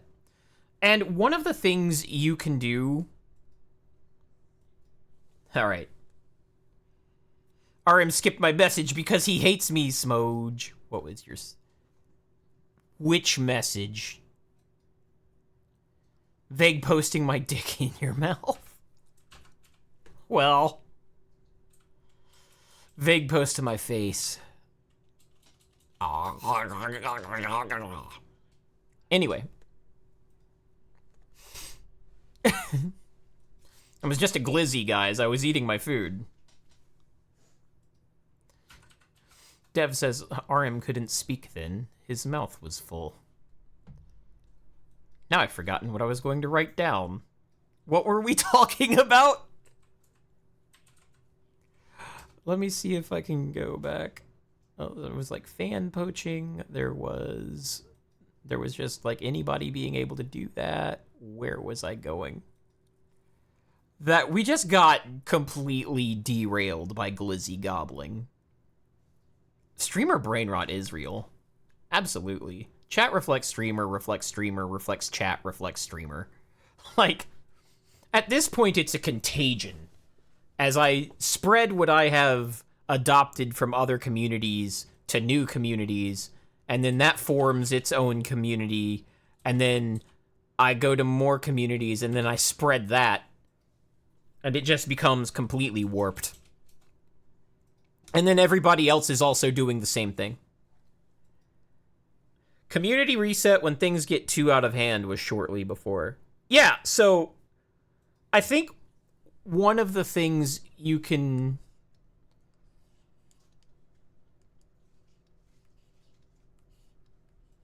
I think one of the things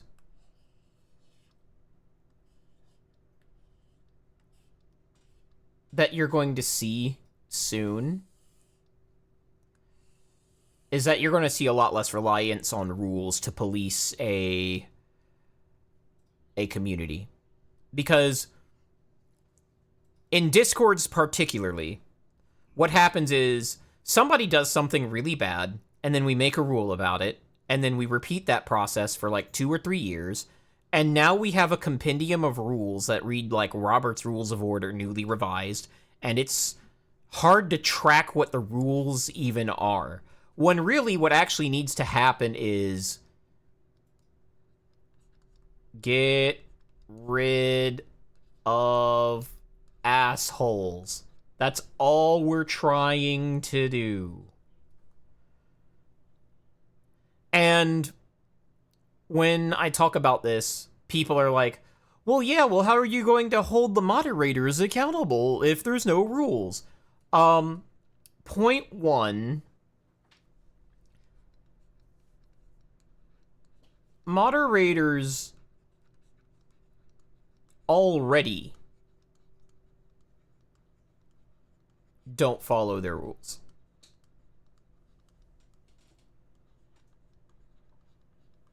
That's a pretty big problem, like, everywhere.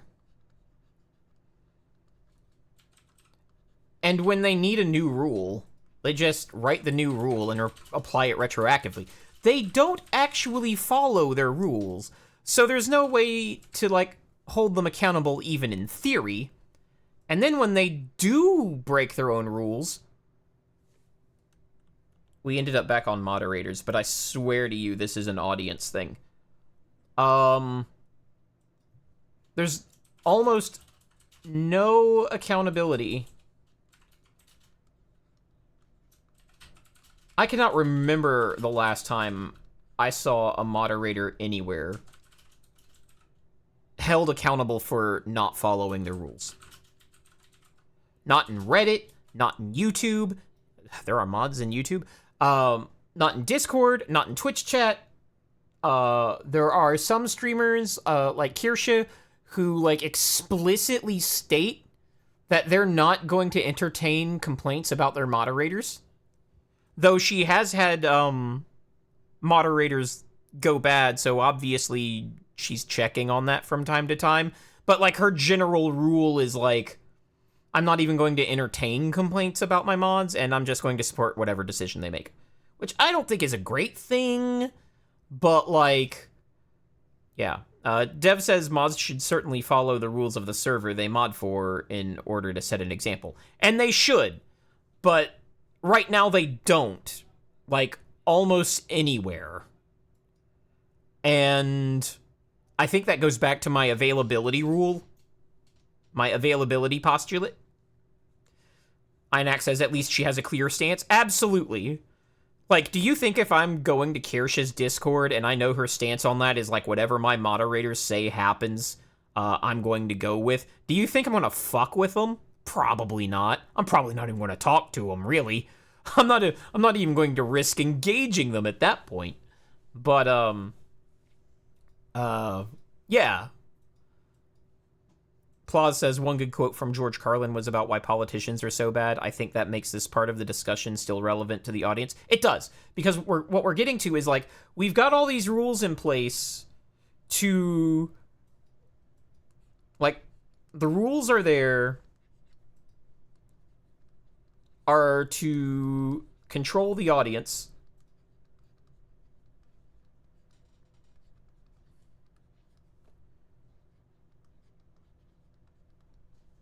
But they haven't been effective. They're used to rule lawyer. That's one of the things moderators do when, like, they really want to punish somebody is, like, they just invent a way for you to have, like, violated the rules. So not only do the rules not only are they not really effective, but they're just used as a bludgeon for whatever the moderator wants to do anyway. And the reason we're talking about that is because if we just get rid of most of the rules, almost all of the rules, we can just have our rule be,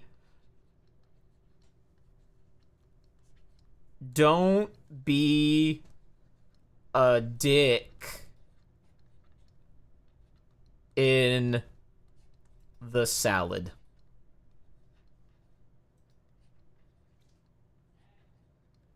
And that can be your only rule. Yume says drawing a target around a bullet hole. Bingo! Bingo. So when we remove this, like, well, we need rules not just for the audience, but also the moderators don't follow the rules. They're not accountable for when they break the rules, generally. I've almost never seen it, and some places are explicitly not that. There are exceptions, but they're rare, and they're flesh streamers. But, rules are to control the audience, so let's just have the rule be don't be a dick in the salad. And then the audience can also effectively apply that to the moderator too. Because the moderator can't go, well, actually, you broke rules 7 and 432 and also 11D5. And that is why I have to put you in timeout for 3 years, and it has nothing to do with the fact that you embarrassed me in a conversation 5 minutes ago. You can just be like, Mod's being a dick. Yeah, it's more effective and clear communication. And then my favorite clowncore plays when I go through that. I feel like this playlist is a lot shorter than I thought it was. I feel like it's repeated a lot. Yeah, there's only like 28 songs in this. So let's switch it up. Let's switch this up. Do do do do do do. I did that one last stream. That last stream that totally exists.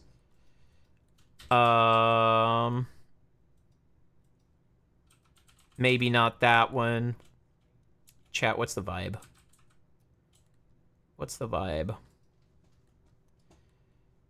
Hot girl walk, pink Pilates princess. I don't think we're gonna do that.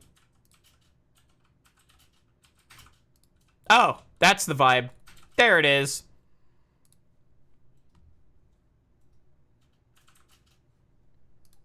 I found the vibe.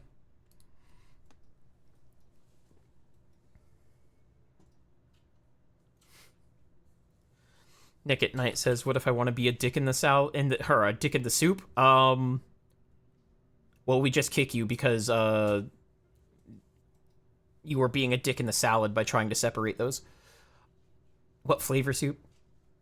Sarah says, "I like the dick in the salad image. The server is a nice salad, but the mods are dicks in the salad."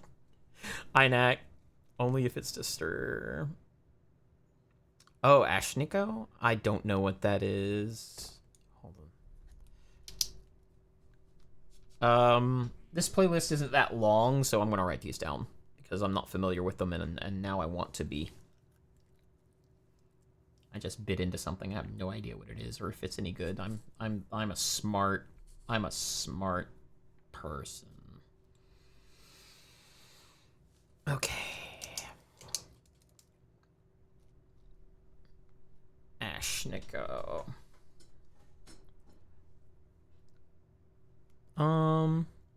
Sir, the administrator is exemplifying an aubergine. Soup is just salad that's been juiced. Huh. RM prohibited links, and now I can't link a clop. He hates me. Ooh. And of course, Gachi Moochie playlist.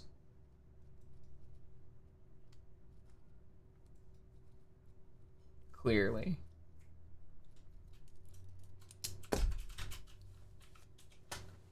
All right, so we can just get rid of.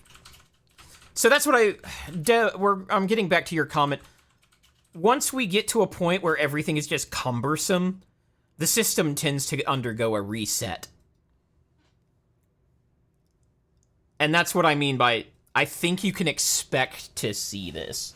Because there's a lot of problems being caused by... First of all, I think we have all found out over the last couple of years that most moderators can barely divine the meaning of a sentence from the words that it's made of. So they're not really great at applying rules to people. What they can do is be like, man, this person's ruining the vibe, and then correct that. Because really bad chatters live in a space between the rules. Because they're not stupid. We went over this a few days ago. The chatter virus knows how to squeeze into this space. So if you rely on this too much, it actually becomes a vulnerability. And I think we're at the stage of, like, Discord server rules where we rely on the rule structure way too much. Like, just as, like, culturally. What if it's Q cumbersome? Very good. Ashniko is probably not stream appropriate, was mostly trolling. Okay. So that was basically also like Gachimuchi, but a reference I didn't understand. Got it. Saru says there's a reason military reviewed regulations on a periodic basis. Updating them manually is needed. Absolutely. Bad chatters want to know the rules so they can skirt the rules. Also, yeah, and that shit is as old as BBS boards. And I'm tired of people treating this like this is new information. That tactic is as old as forums, like on the internet. But it's also as old as rules themselves. Like, this is not a Discord problem. This is not a Reddit problem. As much as I like to blame Reddit for everything, it's not a Twitter problem, it's not a platform problem, it's a human problem. Humans have, like, intentionally interpreted rules in bad faith since the concept of a rule was invented. So I don't know why we have to keep going through this cycle. Because the people enforcing the rules don't care about integrity, which is what you need for a rule set to work. And neither do the people trying to get around the rules. So the only people that suffer under the rules are the people that are trying to follow them, because the people enforce them don't care about integrity, and neither do the people trying to get around them. And that leaves the only person suffering from the rules to be the person trying to act with integrity. That's how the game is set up right now. Dev says only rules you need: don't be a dick and don't break the toss of whatever platform you're on. Absolutely. That's it. That's all you need. That's all you need.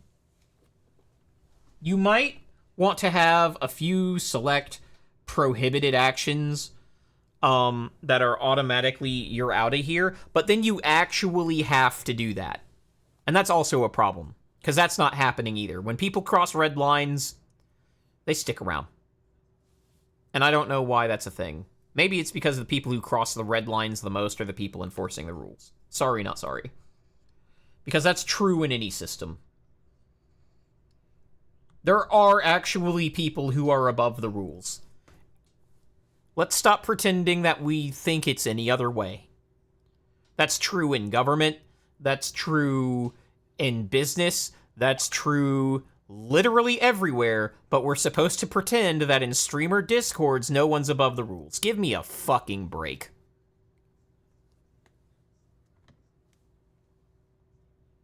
That one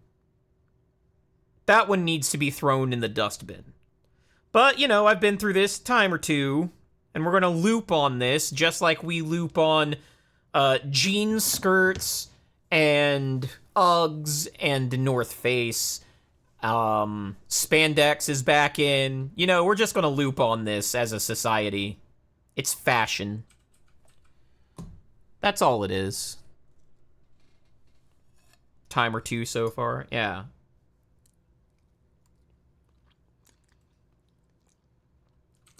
I'm sure somebody will feel inappropriately specifically called out there.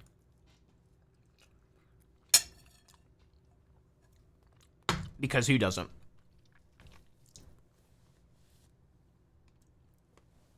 Hey, chat. What's the likelihood of finding a common offensive if you want to be offended? Anybody give me the likelihood for that?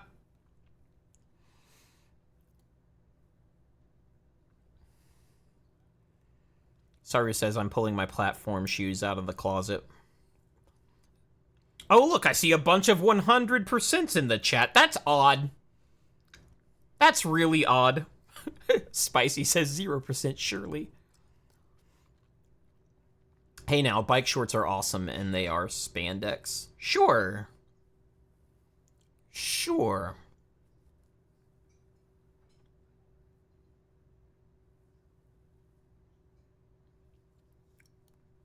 Nero says, no, 100 is even, not odd. Saru says, I'm offended by your question. Fair enough. Fair enough. Good play. So yeah, anyway. One thing you can do about the situation of all this rule lawyering is just to replace most of your rules with this. And I mean most of them. The goal is all of them, but as many as possible. Replace with this, and then find some people who act with integrity. The problem with finding people who act with integrity is you won't know if they have integrity until they're put in a position of what they want as opposed to what is correct. So until you see that person run into that position naturally and then pass that test, you don't know if they have integrity. Omni says, just got in from dinner with the family. Hope the streams have been going well so far. Yeah, absolutely. You might want to watch the beginning in the VOD, though. You might want to do that. Anyway, we got the Kin Ash Corp up in here. We're chilling. There was another thing I wanted to cover, because it's kind of time to flip this whole thing on its head. We've talked a lot about what chat can do to you. We haven't talked a lot about how chat is abused. And when I say chat, I mean your audience. I mean your community. And one of the reasons we want to talk about that is because these vulnerabilities go two ways. Because when bad things happen to your chat, it hurts your business model. Okay, I might want to skip this song, says RM's waifu. Why am I skipping this song? Is it too explicit? I thought songs were allowed to be explicit. That's been my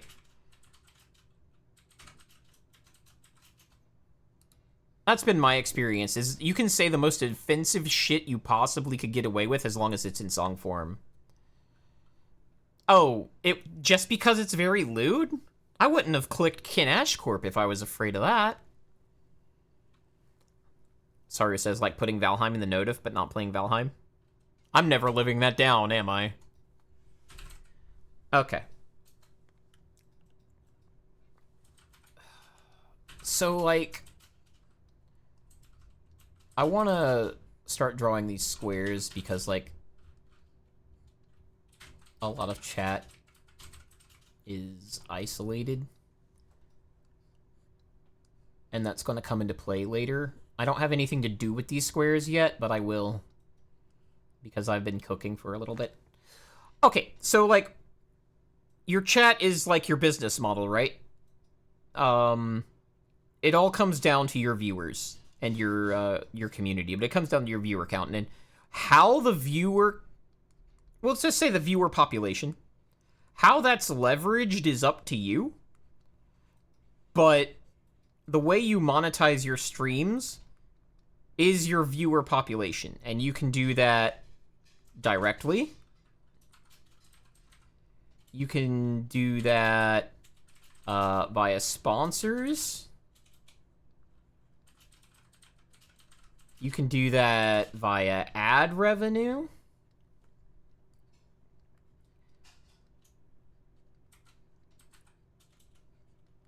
But these are all directly related to your viewer population and how large that is. So this is like subs, bits, sponsors is pretty self-explanatory. So is ad revenue. But these fuel your business model. So what you want to do is do things that preserve. We want this number to go up. And Dev mentioned it earlier. Viewer population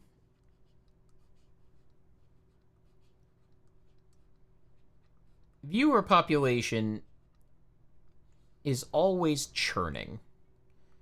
Old ones leave, new ones come in. If this is static, you're dying. And I'm not sure a lot of people understand that. But this number needs to be going up, even slightly, almost all the time. And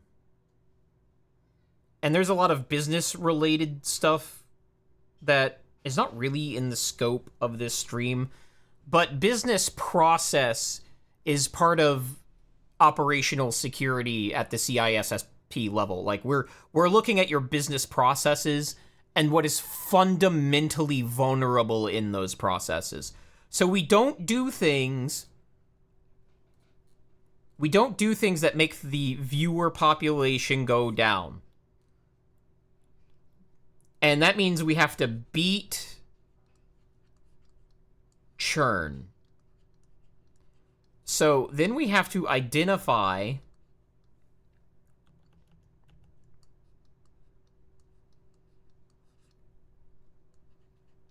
what makes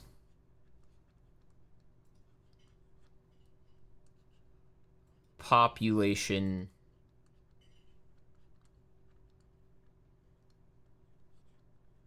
go down.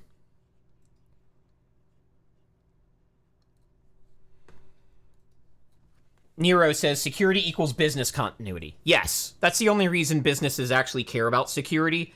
At least that's the modern paradigm of security. I have some issues with that. And maybe that can be a stream. Maybe I can rant about it right now. But the reason we pay people like me to exist is to preserve business continuity. This is to make the business money.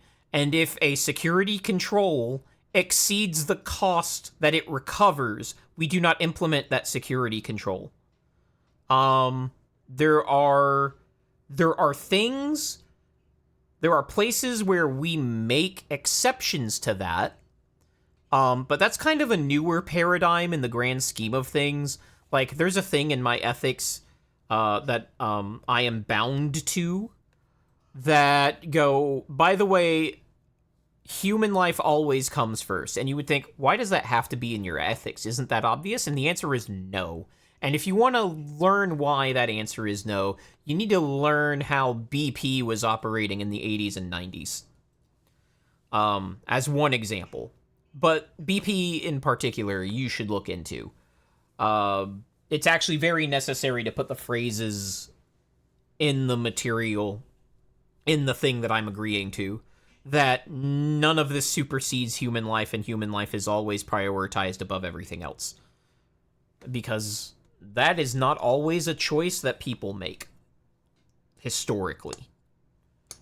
So that's actually kind of a new paradigm, and the paradigm will shift again, positive or negative, over time, because it always will. Dev says, by pretending to be bothered by your most expensive bit redeem to make money on the trolls. Yeah! Yeah. Yeah. Sarah says, an isolated chat is easier to control, though, RM? Question mark? Oh, well, yeah, of course it's easier to control. And, like, from a business perspective, which is what we're talking about, that's kind of what we want. That might be one of those harsh truths about the business, but from a business standpoint, we do not want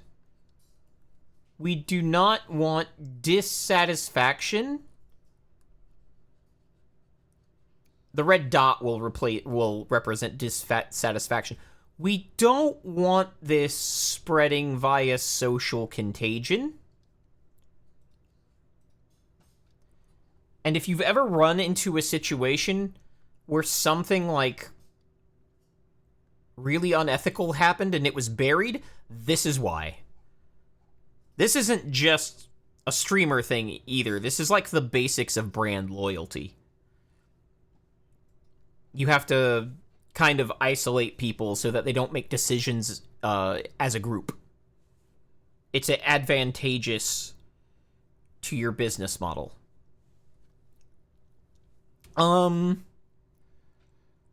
Dev says, it's unethical as hell, but it's better for the bottom line. Dev says, by pretending to be bothered by your most expensive... Okay, I already read that. What would justify an exception to the cost-benefit break-even rule? Obviously, life and prevention of great bodily harm. I would say your intangibles. So the rule is probably never, ever break even. Choosing one of those things is probably better for your reputation than the other. And that's where the break is going to fall. You can say, we're doing this process over that process, even though this process, being more secure, doesn't save us any money over that process, but it has some other intangible, like, oh, we're planting trees, or, oh, it's, it shows that we care about our employees, or, you know, some sort of intangible like that the marketers can go nuts with. Inac says, I've been the victim of this in my early 20s. I fucking hate corpos. Yeah, basically. It's just business, bro. You may making a guess, but they operated as some casualties are acceptable. Yeah, they did. I think Yume's referring to BP there. And it's not just BP before somebody comes after me. A lot of big industry has had this issue for a long time. And I think we've all been taught in, like, elementary school about at least some of these. Did those stories have a slant to them that was extremely pro-regulation that kind of missed the point of why they were bad? I also think that was the case. And it was definitely propaganda, but it was also true. BP is just one well-known. British Petroleum. I think their most famous failure was Deepwater Horizon. If you want to associate a disaster with them.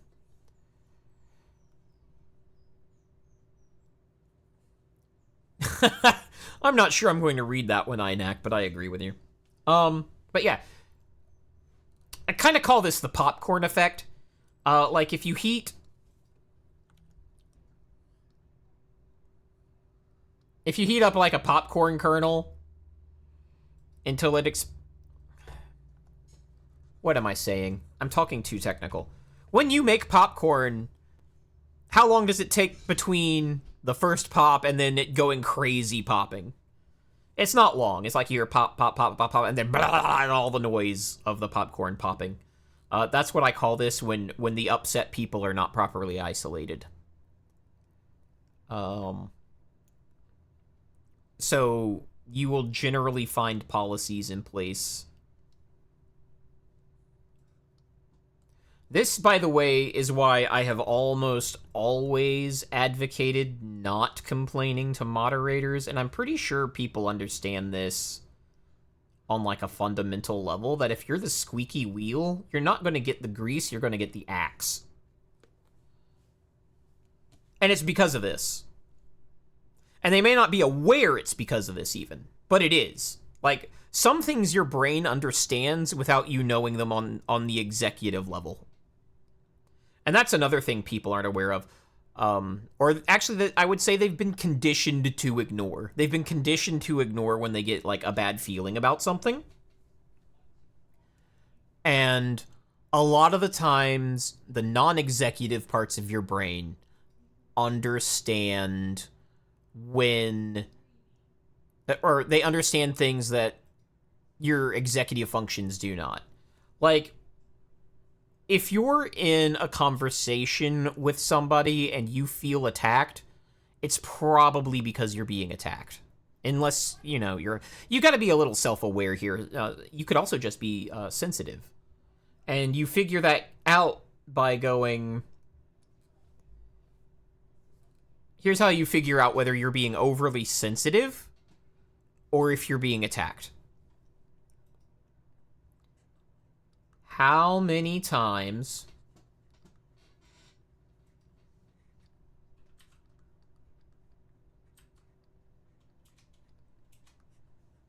have I felt attacked lately?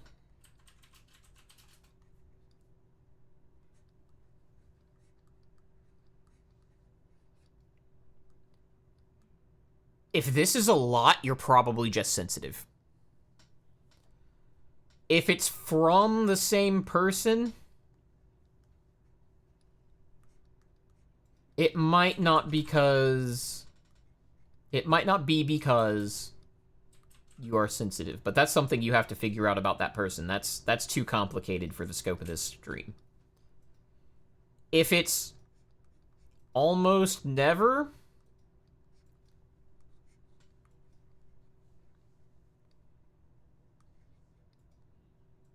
you're probably being attacked. Most people are well enough adjusted that if you feel attacked, you're probably being attacked. And then you gotta let that feeling sit there and be like, why do I feel attacked? What in this text is making me feel attacked? What are they trying to get out of me? Because usually somebody attacking you is trying to get something out of you.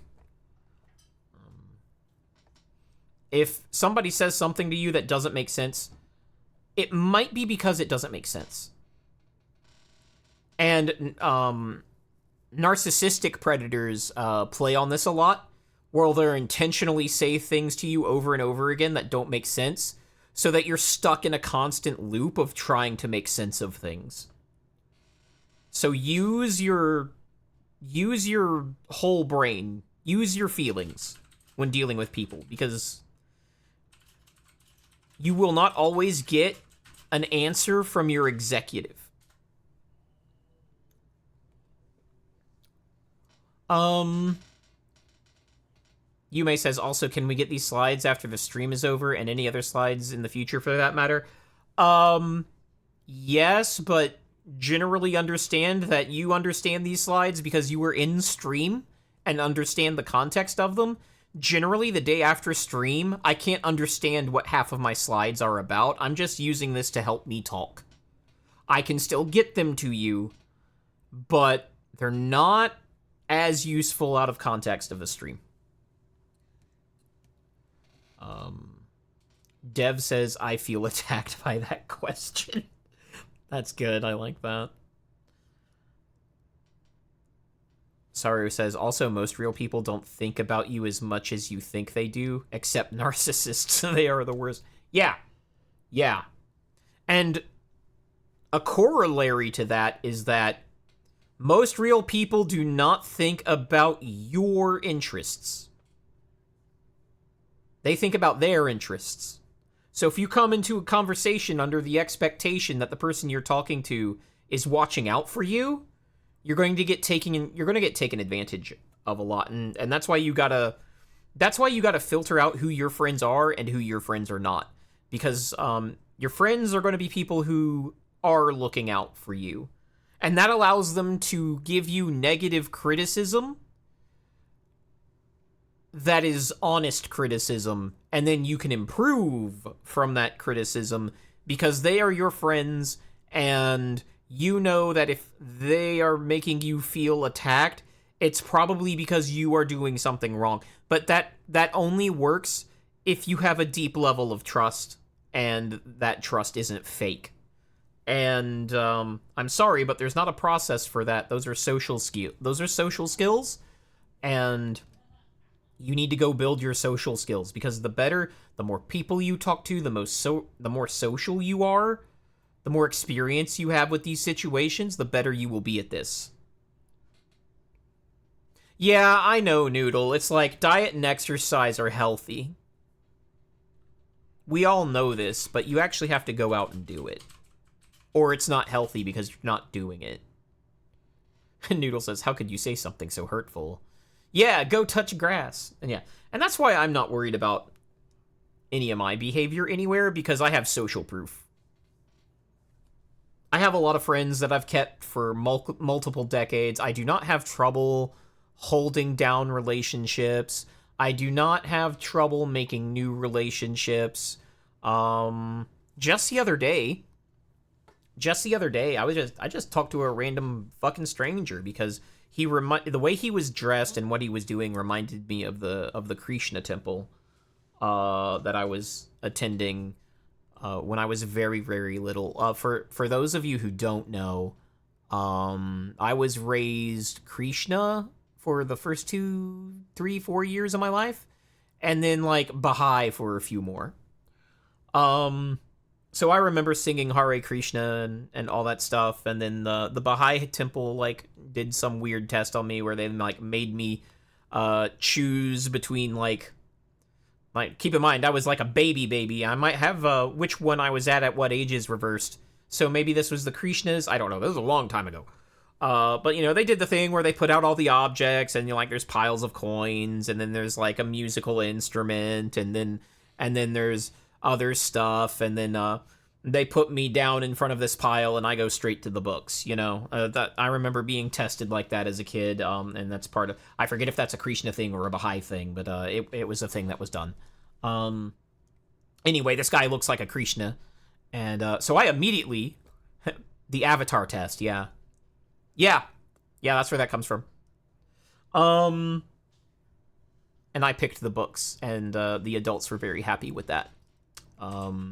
It seems to have worked out. That seems to have been accurate. But also some other religious stuff that doesn't make sense. So my hair is brown now, but when I was born, I was a platinum blonde, and it was arranged in one single curly Q above my head. And apparently, in whichever religion this was, that was like a good omen. And then I got worse.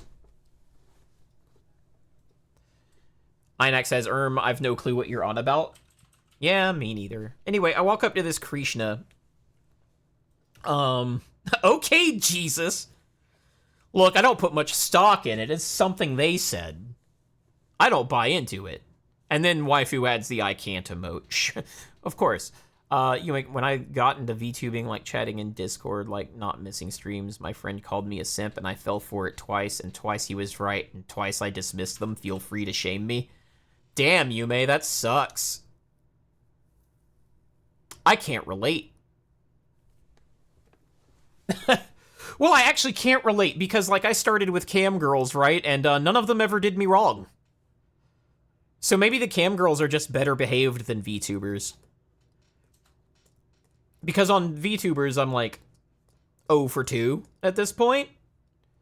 And none of the cam girls I've ever known have treated me wrong. Actually, in Yume's, also, cam girls tend not to have as many mods. Maybe that's a common theme. He says, when I got into VTubing, like chatting... Alright, being called a simp, that's actually something I meant to talk about, but forgot about. That's a two-sided attack. This is a shame attack. And it comes from two directions. It can come from the audience, which makes it relevant to this internal thing. 3 directions, actually. It can come from the streamer, even. If the streamer doesn't want that audience, they can throw that around. But it can also come from outside. And Ashley T. Cozy, is she streaming right now? Can I raid? Anyway, I'll answer that question later. She was streaming earlier tonight.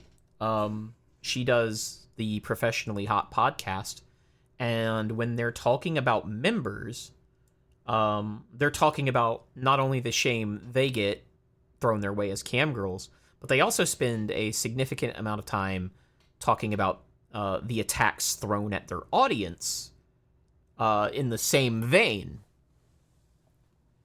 So they're in an industry, and, you know, VTubers are as well. And I am basically convinced at this point that VTubers are just, like, mostly safe for work cam girls.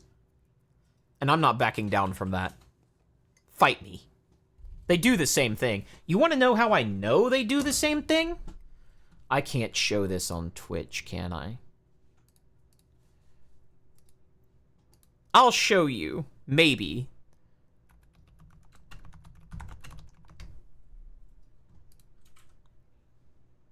Maybe I'll have to, maybe I'll have to clip this out of the website over here.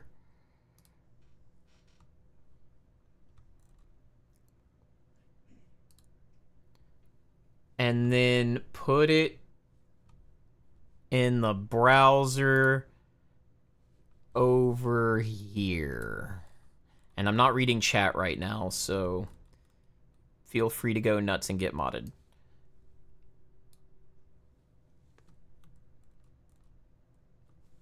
This, I'm sure you can see the icons and guess where this is from.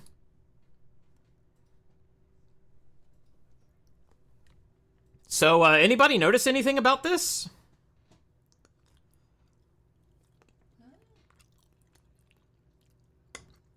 If you don't know what this is, please ask.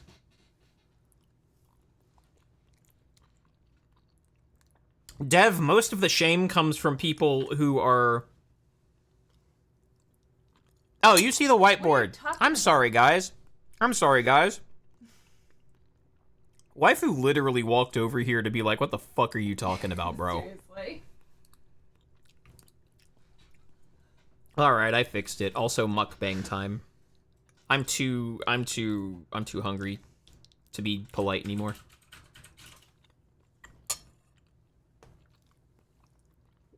Do we know what this is? If you don't know what this is, I'll explain it.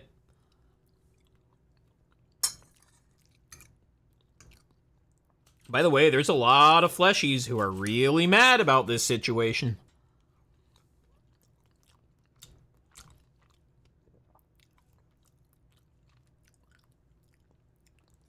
Flesh streamer is not always in first place. Usually it's actually Niani. Usually it's actually Niani who's in first place. And man, does she get shade for it. Holy shit.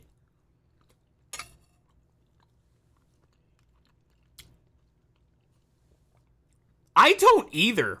That's the crazy thing. Apparently Niani is like homegrown in platform. One day I really should catch her streams because I'm fascinated by that. Surely Niani didn't get mega harassed. Clueless. Yeah, clueless emote. Yeah, surely. Nero, I'm not even going to say that out loud. That's going to get me in trouble. I know you're asking genuinely, but no, they are not the same. I don't think she's on that site. And if she is on that site, it's recently. And she just doesn't... I'll leave that thought there. It's not about her ability. I'll say that much. And, for Cotton, there's also a lot of her audience she grew somewhere else and then brought into this site. So, that's the thing. But as far as I'm aware, Niani is, like, homegrown inside of the site, internal traffic. So, that's fascinating. And it makes me understand that whatever she's doing, she's very talented at it. And as somebody who's, like, comes from the camming space, or, you know, adjacent, I'm very interested in how she's running her streams. Just, like, from a business standpoint. Like, I'm genuinely curious. I have not had the time to catch one. I don't know her schedule. It's just, like... By the time I remember that I'm interested in knowing that information, I'm out of the window to know that information. So that kind of sucks. But yeah, so we were talking... So I was talking about, like, how I fundamentally view these as, like, the same job. And yeah, they're chart topping over here, and it's a big controversy. There's a lot of people jockeying for them to separate fleshies and VTubers into separate categories and run 2 parallel contests, because they don't like that the VTubers are hoovering up all the contest money. And it's making a lot of people upset. And there were a lot of people upset about Melody hitting the scene for the same reason. But it's getting a little more intense now. It's getting more intense now. We can go back to that other thing, and then I can remember to actually change my sources. Yume says the difference between camgirls and VTubers is a live 2D mask. I don't think that's it. And I think the reason a lot of camgirls don't really like this is because it's a fundamentally different approach to the content. And VTubers actually seem to be more on target based on their performance with what that content should be.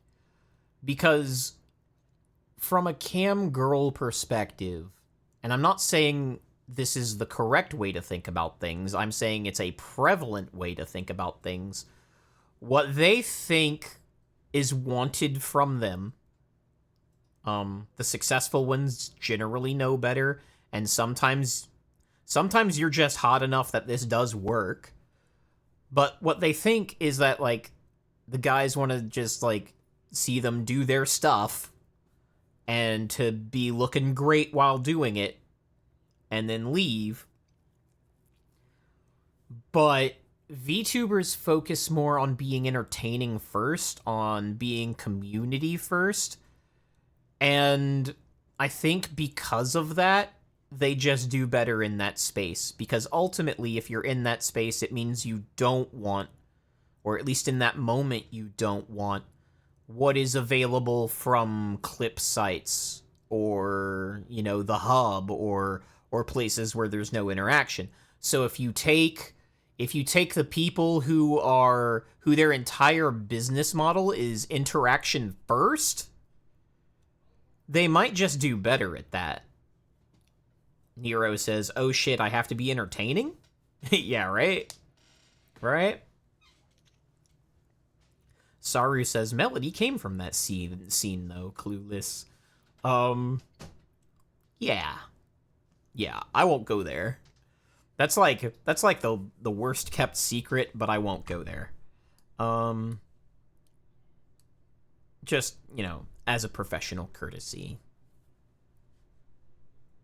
And just, like, as something that shouldn't be done in general. But yeah, we can talk about the fact that it's an open secret. I'm willing to go that far. At least I'm willing to call it that. Maybe I'm too in the sauce. You know, maybe I'm just too in the sauce.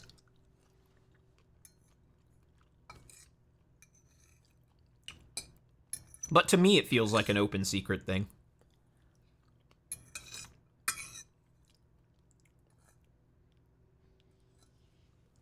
Alright, so yeah. Mukbang is over. Nero Blue Twitch win.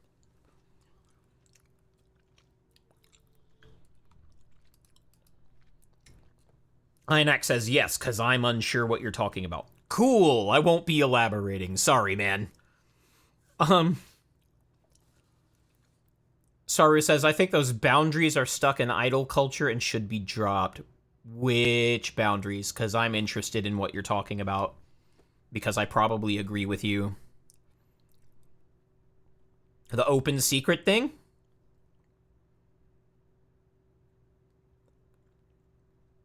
Because I don't think Melody thinks of it as an open secret. I think she's very aggressive with people who share that information. I think past lives is a thing that is too idol culture. But I don't think she views that as a simple past life situation. I agree with you on past lives. 100%. But I don't think she views that as a simple, like, past life situation.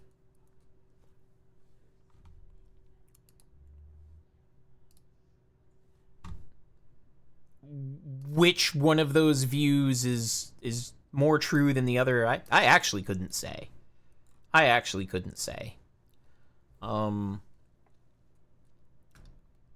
But if you're saying they value their identities too much as well, I would also generally, and I do mean generally, agree with that. I think a lot of streamers, when they are trying to value their identity, they view themselves as more important than they actually are.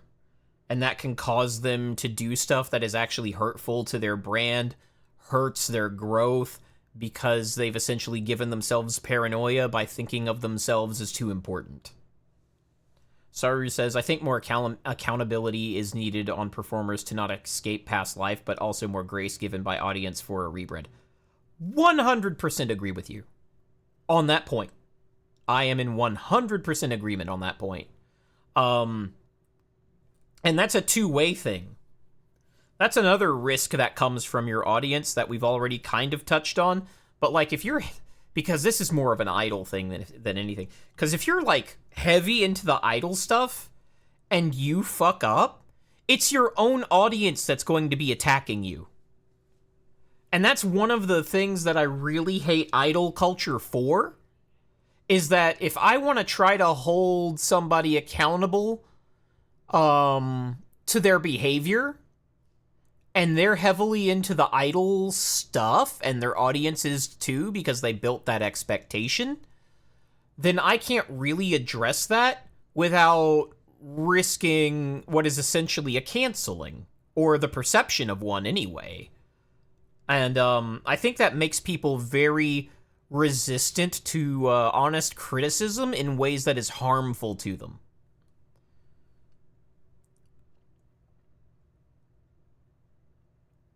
INX says, there's some people who should be buried from their previous life. And yeah, and that's what he means by accountability.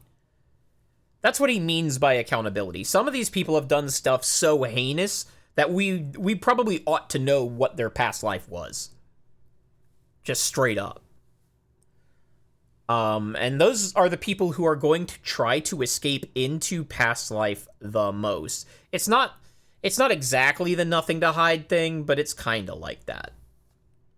Lirio says that's hitting sore spots.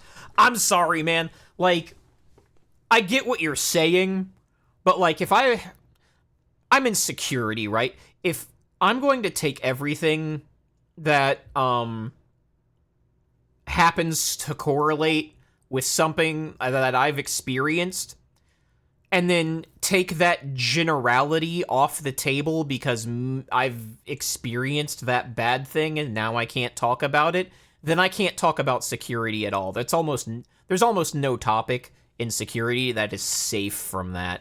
And I think that's causing some of the perceptions that I've been a victim of lately, is that I cannot talk about stuff because I'm reminded of a general topic because of a recent event. Because, well, that's the accusation, right? It's that I'm talking about this because it happened. No, I'm talking about this because it's a thing that needs to be talked about in security, and something that happened recently reminded me of it.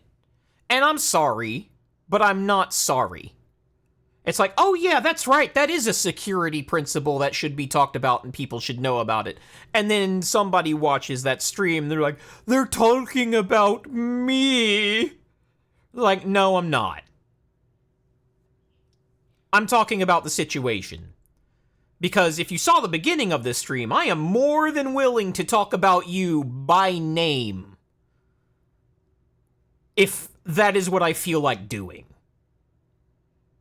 Like I said, I am not idol culture. I was earlier.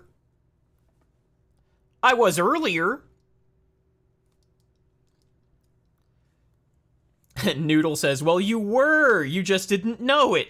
That's another thing. I had no idea. Like, sometimes if I draw a painting and you see yourself in it, that's your issue. Waifu says, I remember you talking about using the subject ages ago. Yeah. Dev says, disclaimer, experts generally teach best practice. Whether or not you heed said best practice does not imply a value judgment of you as a person or imply your community must follow them. He says can't spell today. That's okay. The chat doesn't show up on the VOD, so you're safe there, and I knew what you meant, so I said it correctly. And yes, you're absolutely correct. I shouldn't have to say that every 5 minutes, and I won't. Because my audience won't get mad at me for stuff like that, because my audience understands what I'm talking about, because I've already gone over it. Which is why I encourage people to ask questions in the goddamn stream, instead of going off and getting offended and then using back channels. That shows me you don't watch my streams. And if you're going to not watch my streams and then use my streamer tongue. If you're going to watch my streams in order to get content to be offended by, I don't want you here. Because if you watched my streams, you would know the ropes, and you wouldn't be getting offended by this stuff. So, yeah. If I say something, and you're like, is that about me? Just type it in the goddamn chat. I'm not an anime woman. I will talk to you about it. The answer is probably not what you're thinking. Sarah says, as an RM alt, I see myself in everything RM says. Noodle says, I'll get mad at you regardless, don't worry. Sarah says, also as an RM alt, I hate myself. Waifu says, have the courtesy of watching the whole damn thing. Not even watching the whole damn thing, but being here for the right reasons. I'm not gonna pull punches. We're here to learn, and if you're not here to learn, while hopefully being entertained, because I want to be entertaining. I'm not a fucking drama channel, but we can be. We could be a drama channel. Like, if this channel, because of repeated provocation, becomes a, hey chat, submit all of your horror stories to me about moderators with screenshots, and we'll make that content, sure. We can go that road. But that's because you're provoking me, and I'm going to take your provocation as an opportunity to farm you for content. And I absolutely will farm you for content if you come in here as a bad actor.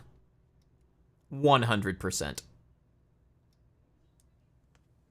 So if you want me to become a drama channel that features you, keep it up.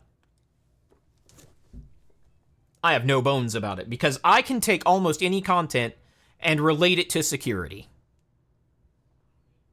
Because I'm that doused in it. I can turn anything into a nail. I am 100% hammer. We'll have mod content for decades. They make the content themselves. Yeah. So we got on a huge tangent about, like, beating churn and identifying what makes your population going down, and this being a really good business decision, but probably not the best being a human decision.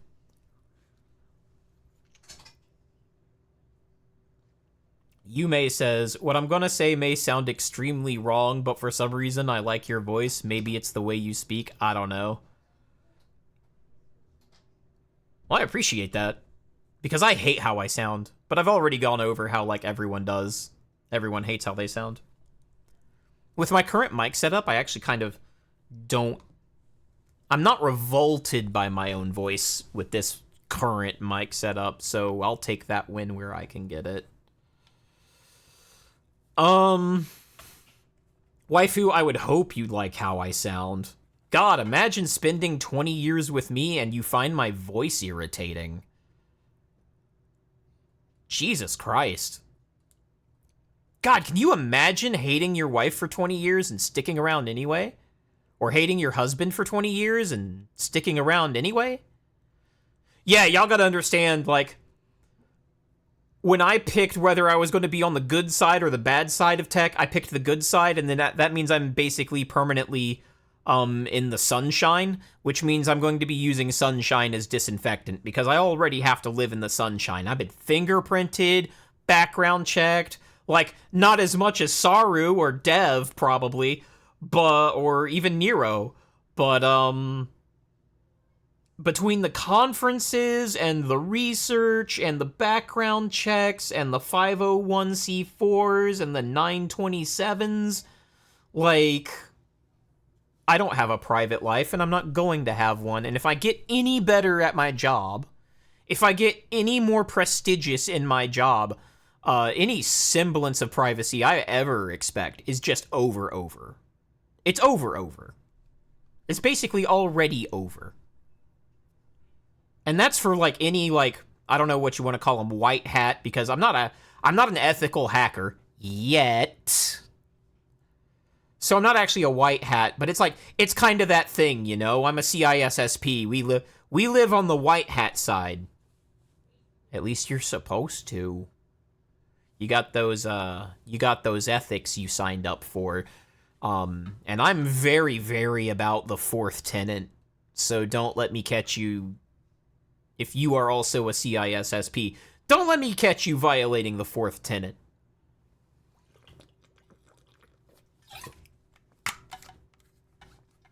For those you need reminding, the fourth tenet is protecting the profession.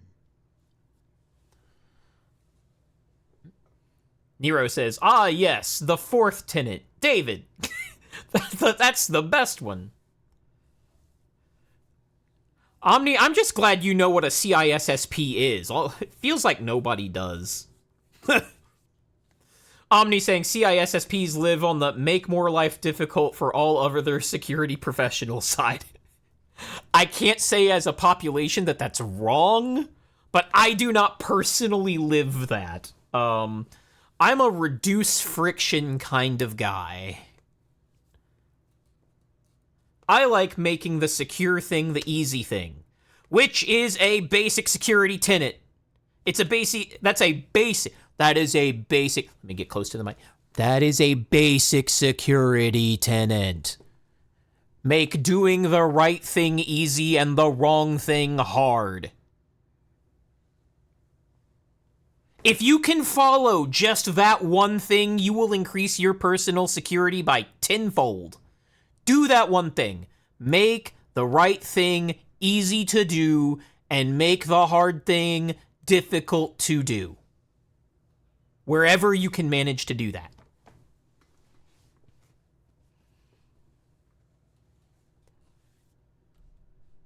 Ten times of 0 is still 0. That reminds me of a scene from Wakfu. I don't know if you guys are familiar with that cartoon, but there's a scene in Wakfu where the heroes are getting chased by a dragon, and it's not good for them, and they're in major trouble, and they're about to die, and the old Skinflint character, who has for many episodes up to this point been committed the sin of, let's say, avarice. Would it be avarice? At the very least, greed. He gets on his knees and he prays to his god, and he says, please God, save me, and I will double my contributions. And a beam of light comes down and illuminates him.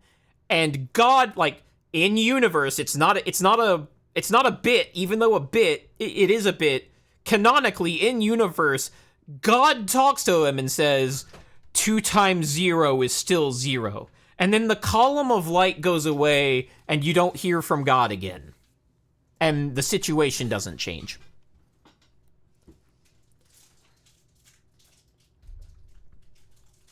It was a great moment in a very overlooked cartoon. And then they tried to dub it, and everything went awful.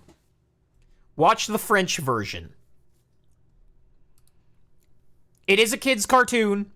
It is absolutely geared towards kids. The first 3 or 4 episodes will probably bore you out of your mind. But after they do the sports thing, and you'll know that when you see it, after they do the sports thing, shit happens. And it's great. I love it. The villain is amazing. So go check out Wakfu.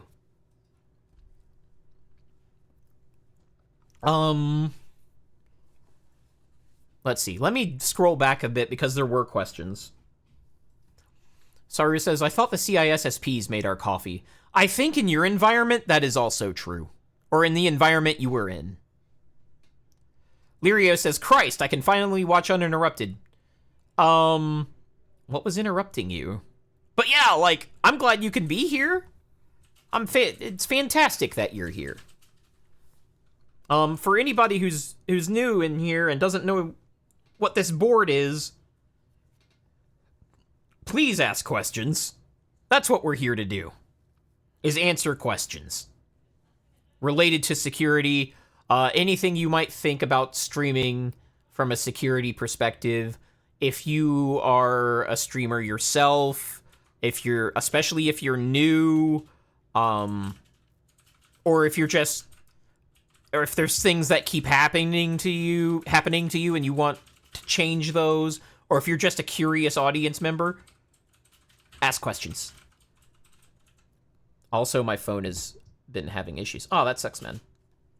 Nero says, question, what should I do if I'm just personally insecure? Exposure therapy? Perhaps? Are the boxes up there for Hangman? Are we supposed to guess letters? No. Okay, so what the boxes are representing right now is like a streamer's audience and their optimal configuration, which is isolated from one another. Because when you have dissatisfaction in the group, it won't spread to others in the group because they're isolated. So as soon as somebody starts feeling negative, you gotta remove them, is the cynical thing. And it doesn't matter whether they're feeling bad because they're justified in feeling bad or whether they're feeling bad because it's unjustified. In this model. And that's extremely unethical, but it is the thing that will improve your numbers. It is the thing that'll improve your numbers. And that goes both ways. Realize as a chatter that is the game. And anybody who thinks my behavior reflects not knowing that game is sorely mistaken. Nick says, I've never had that happen to me before. Yeah. Nero says, can I expect you to bail me out when I expose myself at your suggestion? No.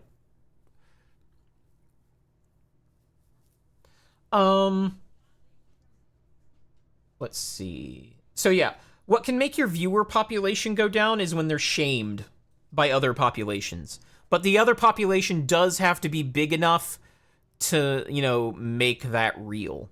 And this happens to streamers that can be thought of as controversial.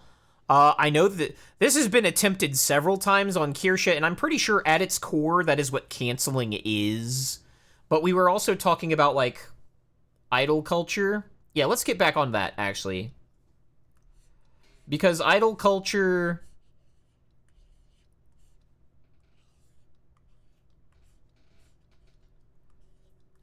has some problems from an audience perspective. Idol culture gets in the way of authenticity. I know that as a streamer, your game is authenticity. If you play the authenticity card better than other people, you will do better. Against your own baseline. Not against somebody else's baseline, but against your own baseline. So if your baseline is like... If your baseline is here, being better at being authentic can get you here. But if you're like up here, and you're not authentic, you're down here.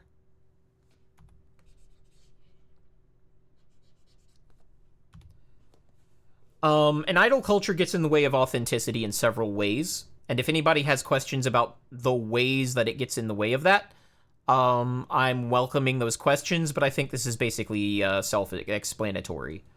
Idol culture can also cause your audience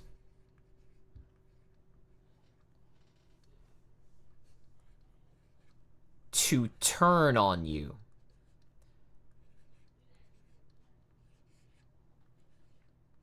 And I want to say in parentheses, more readily.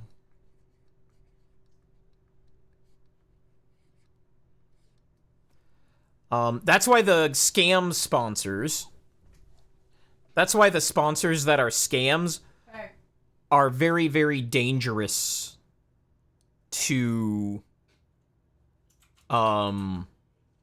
streamers in particular. Like, if you're a radio host, I don't think they're very... Okay, dink donk. Hey, RM, I need to grab a snack. Can you stop talking for a minute? Actually, yeah, it is time for a break. Let's go. Music is going to go up. RM is going to shut up. Go grab a snacky.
Chat, have we looped on this playlist?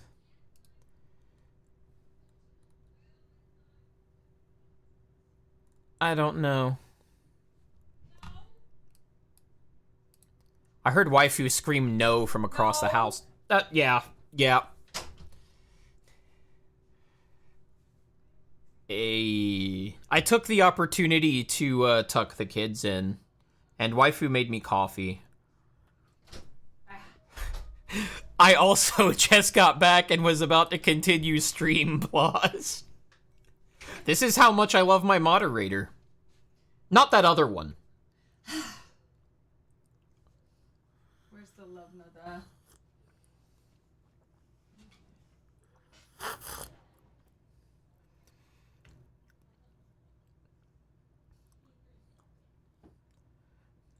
This is not a stream for the thin-skinned.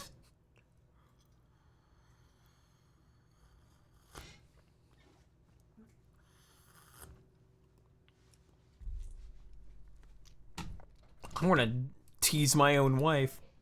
I'm going to compare my own wife unfavorably to Plaws. That should set your expectations. Wow.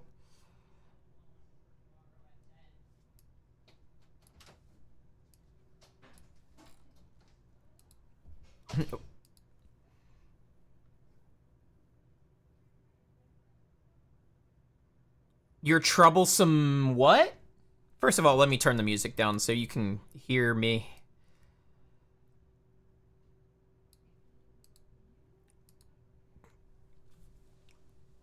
Oh yeah, you know, like I said, I'm not an idol, so my wife can be background content occasionally.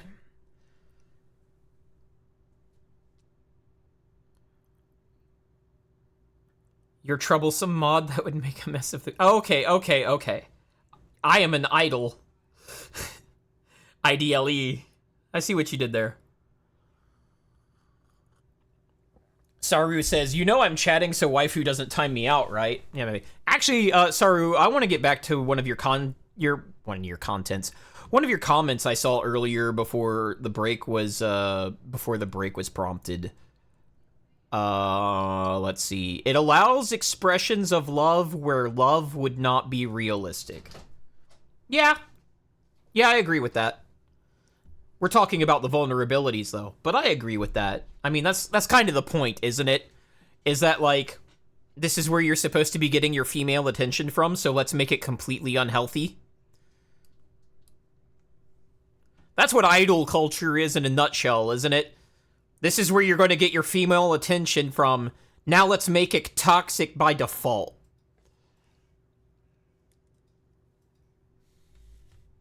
Let's make it unhealthy by being toxically positive.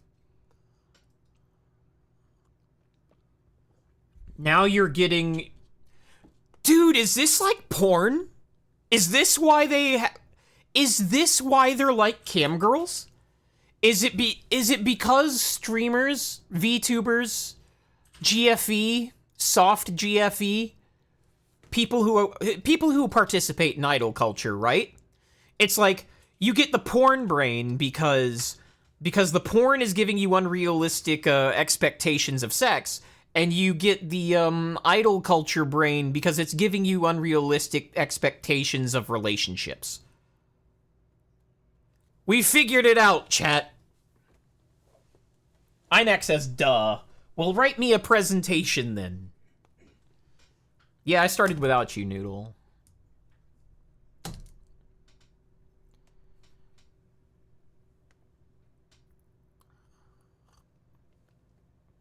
VTubers are porn. Solved. Well, well, personally, I think I've solved why the Venn diagram between them and cam girls is basically a circle. I think that finally answers that question for me in a succinct way that I can explain to others.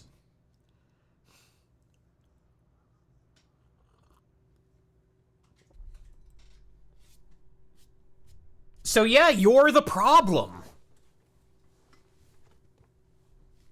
You're the problem, it's you.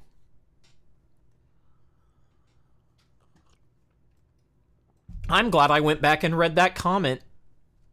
That was content.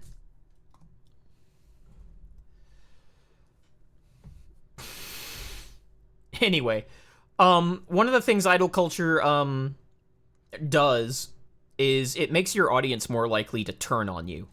Because can idols make mistakes? Are they allowed to do that?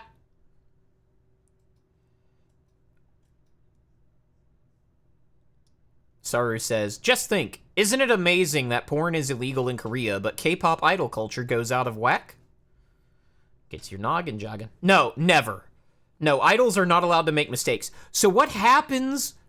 What happens when they do make a mistake? What happens when your whole brand is, I can't make a mistake?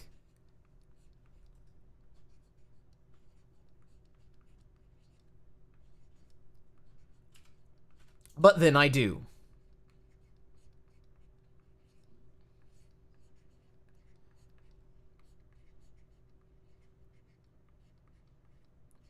By the way, bonus points to anybody in chat if they can name how Western VTubers have mitigated this problem.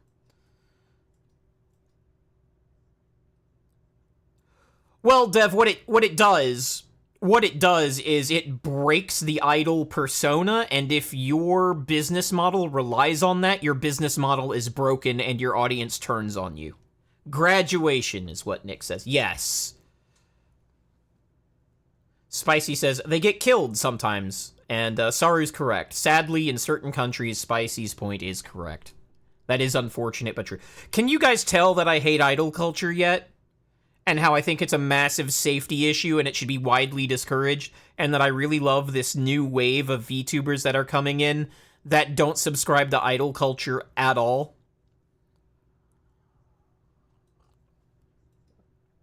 Because a lot of them aren't anymore. Or they're giving it a lot less lip service. Yume says, I think you need more arguments. Also, if you're going to be an idol VTuber, I'm not telling you not to be one, though I kinda am. I'm saying, if you're going to be an idol VTuber, you need to incorporate these truths into your personal protection plan. These are things that need to not catch you by surprise. Alright, somebody mentioned before, I forget who it was, something about ethnicity. That was Nero, I think. Scrolling up. Based on data, are there any ethnicities that are more likely to be more or less secure as far as data security goes? I am unaware of any data related to that. I'm sure there is, but I'm unaware of any.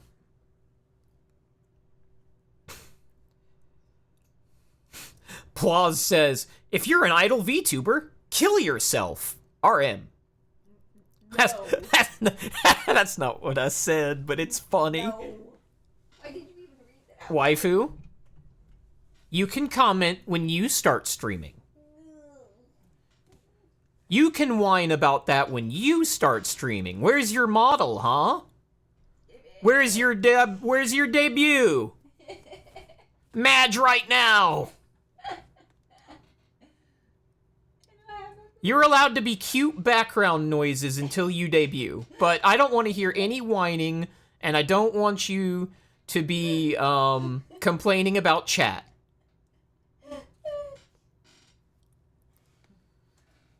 Until you debut, you're window dressing.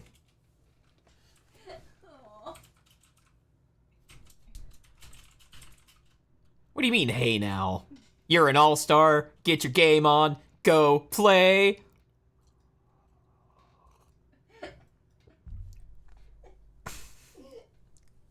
She's laughing now.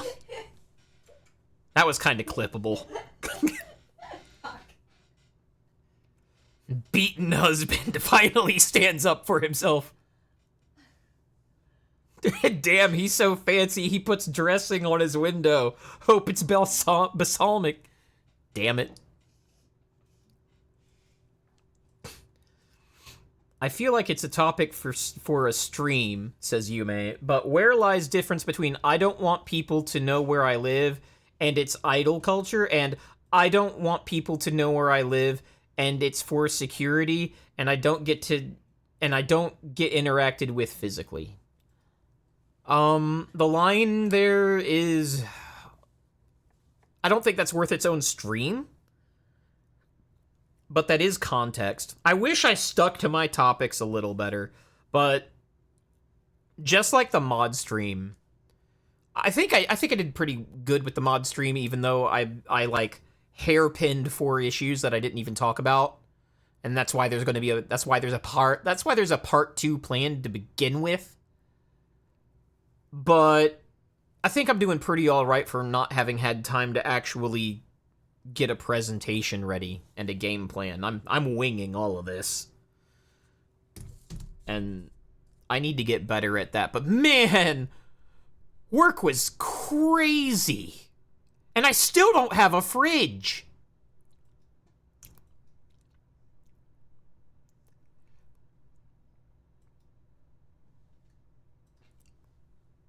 I don't know why either, Plaws. I have a very, very strong urge to second guess myself that is pathological, and I think you've started to notice it.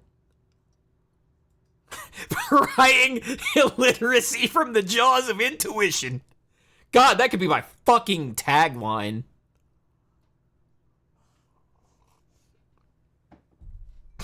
The seagull is winging it? Absolutely. I would like to stick to my topics better, but as long as you guys are entertained and you're learning things, I think we're getting it done, don't you?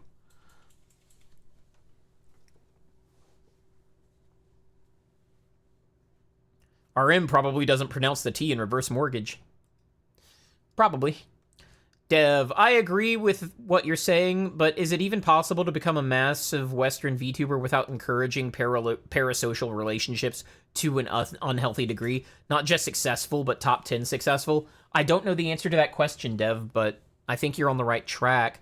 I will... Alright, it's soapbox time, because I know Dev knows that I think this, but he's using the word the way that other people use it to communicate more effectively. But I'm going to tear that apart right now. We're going to talk about the word parasocial.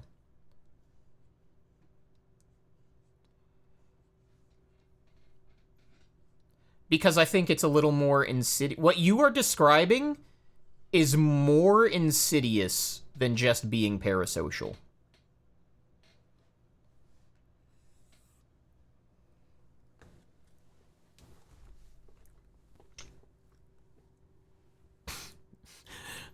Saru. Trigger! Yeah, trigger. That's a trigger word for me. And Dev was using that word the way that the VTubing community uses it. So, like, this is a me thing, but we're going to talk about how this word is used academically. And I have a stack of papers here that I can give you a research paper, or at least I can give you the title that goes into this. Let's see. An exploration of predatory behavior in cyberspace towards a typology of cyberstalkers. That's not it. It's stressful having all these phones, investigating sex workers' safety goals, risks, and practices online. That's not it. The 1.5-sided parasocial relationship, the curious case of live streaming. That one's it. That's the one. I'll say that again in case you want to look up the paper. It's called The 1.5-Sided Parasocial Relationship, the Curious Case of Live Streaming. Which, if you phrase your title like that, I think less seriously about your paper. Where was this published?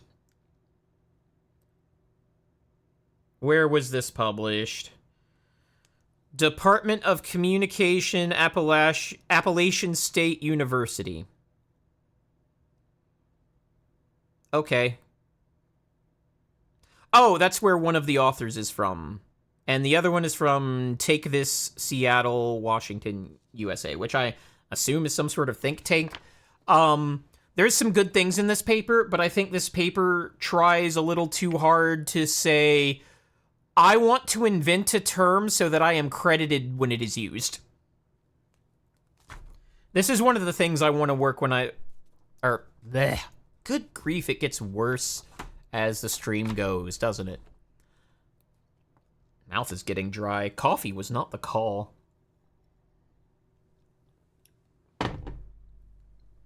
But I think this paper is like, please make me famous. But it's one of the papers I wanted to read when I start doing like co-working streams. So, but since I've already read this paper, it's kind of also not a candidate. Not for what I want to use co-working streams for. But this paper goes in depth about how the definition of parasocial does not cover live streaming. And there's a reason for that. All right, there's some requirements, just like in legal definitions, in academic definitions, sometimes there are hard requirements for the categorization. Sometimes the requirements are softer, but sometimes it's like, if this is not true, then it's not this thing. Okay, so to be parasocial,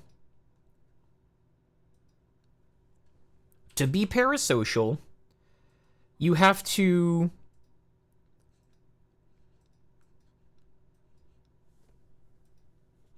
maybe it's not even that. All right. So you have to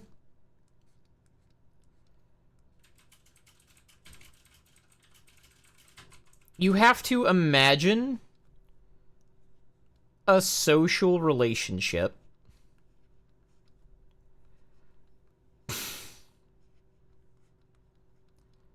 and and there's some other qualifications to this, but these are the most important two, in my opinion.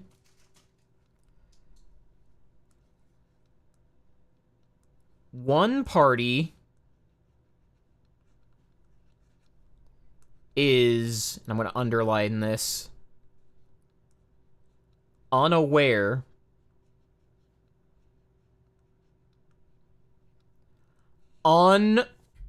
that's not a straight line. Unaware. I think my handwriting changes like based on where I am on the tablet. Plaus says, should have drank Gamersups bought with code CISSP GULL. That doesn't exist. Coffee wasn't the call, G Fuel was. Use code Seagull for 50% off. My chat is trying to get me in trouble. G Fuel, do you want to get banned? Also, it was decaf coffee, so I can go to work in the morning. Well, thanks. Thanks. One party is unaware of the existence. Oh yeah, my hand, oh my god, my hand placement must be extremely off right now. Also, I'm writing small. Oh no, this is one of my trouble words. No, it's gotta be A-N, it's gotta be A-N.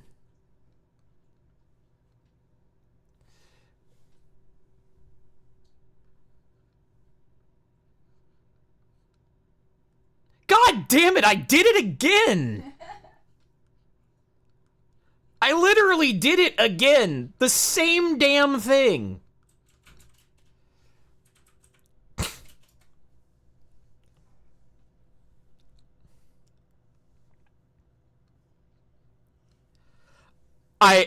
From the jaws of intuition, I want you guys to understand that this is how my brain works all the time. I am constantly checking myself, constantly second-guessing myself, and I studied to the point that I understand my subject this well. I want you to understand how difficult that was.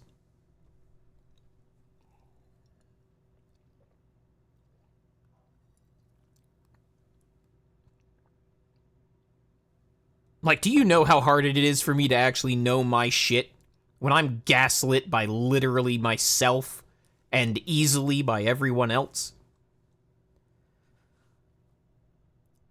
This is why I don't have any... I'm gonna cry if he's clip farming by misspelling intentionally. Don't worry, I'm just dumb. So... Or I have extreme dyslexia. But this is why people who, like... This is why, and I'm like Kirsha on this. She's talked about this too. This is why I do not have any tolerance for people who genuinely try to convince me of something that they know isn't true, and that's why those people never get second chances with me, is because I'm extremely vulnerable to it. And if you exploit that weakness in me, I am just going to wipe you from my existence. Like, you are fucking done if you do that to me. Over. If I can tell it's a joke, if I can, you're right, Plaus, of course, that is far from extreme dyslexia. If I can tell it's a joke, we're good. But if you're trying to convince me of it genuinely, and, you know it's not true, and, or you give me good reason to believe you should have known it wasn't true, or I think you're just making it up, you give me cause to do that, you are done with me. Forever. RM lore moment. My brother did that to me on Christmas, and he is not in my life anymore. And people who know how much I like family should appreciate what an extreme step that is.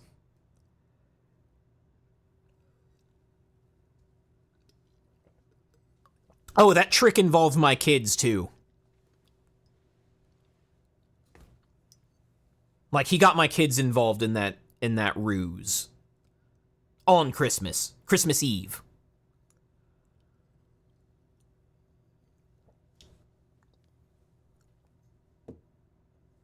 So he's not in my life anymore. But he's my brother. And all he has to do to be back in it is apologize. And he's never managed. He hasn't even tried. So I consider that a skill issue on his end at this point.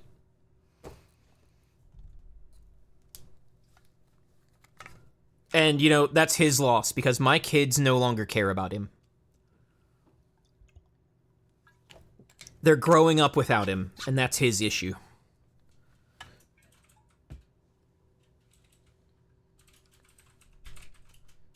If he wants access to kids, he can make his own. Let's see. All right, so one party is unaware.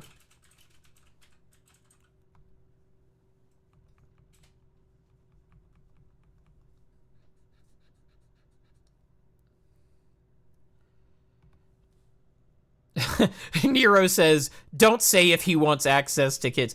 Well, okay, you're right. That was probably sus phrasing. But, did I do it again? It was E.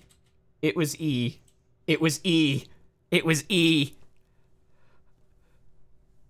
But no, like, you know, I mean, they're his nieces and nephews. He wanted to be with them, but then he also wanted to lie to them about me. It's like, you can't have it both ways. Like, if you want to be around children that much, you have to respect their father. Unconditionally. And if you want to be around kids but, like, bypass their father, that means you need to go have your own. Teachers are guilty of this as well. Especially the ones that use the phrase, my kids, when talking about their students. It's like, sorry, no, those are not your kids. A few of those are mine. Those are your students. Those are your students. They are not your kids.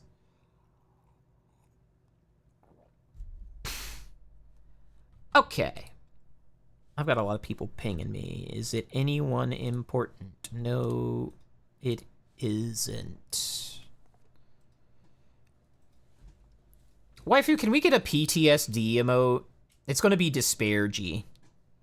Yeah. Thank you, sweetie. Alright. Why are both of these required? I'll put an S on there so that that's clearer. Because you can do this in a real social relationship, by misinterpreting the relationship. Nice, Kaviri. You can misinterpret a real relationship, and you can imagine that it's something that it's not. And you can do that without a computer. And this, when parasocial was defined, it was in the 60s, there were no computers yet. This is describing the relationship between characters in a book. This is describing the relationship between characters on the television, news reporters, people you never see, never hear from you. They literally are unaware of your existence. That is what parasocial is talking about. When the person on the other end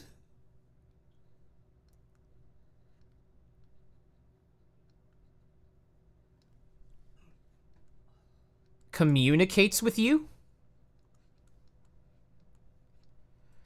remembers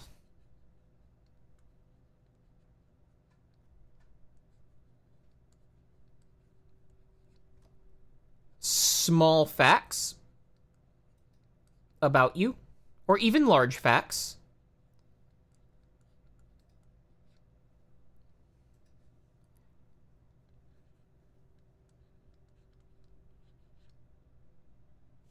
not acts.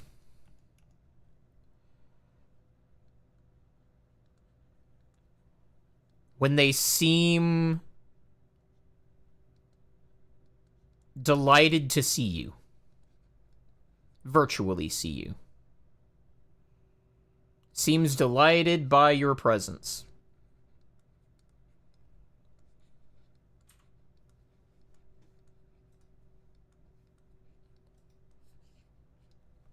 This is just regular social. People who do this are not unaware of your existence. And parasocial is used to justify a lot of rotten behavior to your audience. Applause. Or a bucket full of large facts. Yeah. Yeah. I don't know if there's any streamers out there that remember a bucket full of large facts about me. I'm sure that's never happened. I'm sure they've never illustrated me as a iconoclast.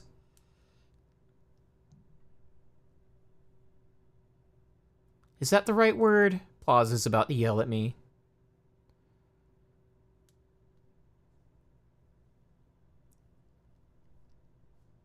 Anyway, I'm sure there's never been a streamer that's remembered a lot of large facts about me.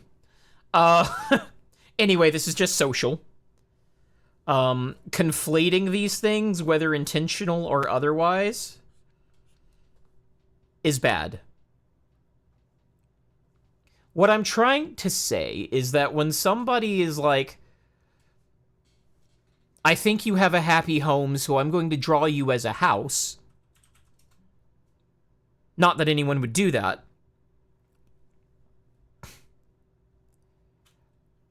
You should start intentionally misusing words just to annoy Plaws. Okay. When I'm having a bad day... don't do it. First of all, Plaws. I know you're joking, but don't.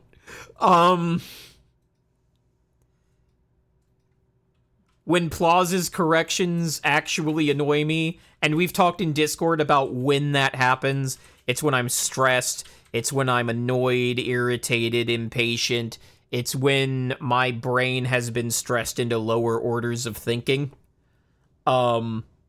Sometimes I will start misusing words on purpose.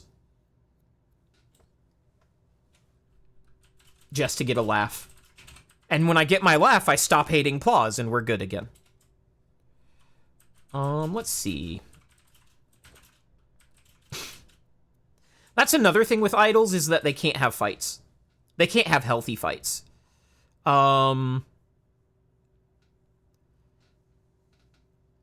Because they're idols and they're not allowed to experience negativity, they're not allowed to learn from fights. They remove fights from their existence. And it's kind of fatalistic. It's like, if we have a fight, that's it, it's over. It doesn't matter what the fight was about. It doesn't matter if it was a situation that is repairable. I'm an idol and I'm not allowed to fight. So you're gone. Or what? Yeah, it's just over. It's done. We can't have fights because we're idols. So that's another negative thing. It's like we were saying earlier. It's unhealthy relationships personified, toxic positivity personified. So what this lets you do is pretend that reciprocating this is bad.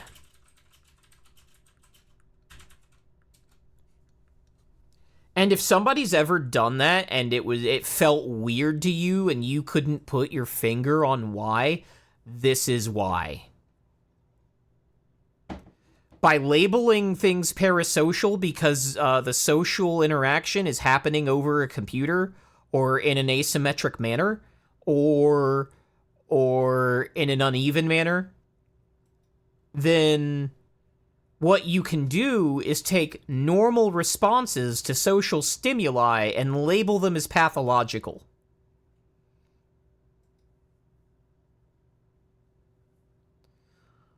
Which is really weird because we answered this question about relationships on a computer a long time ago.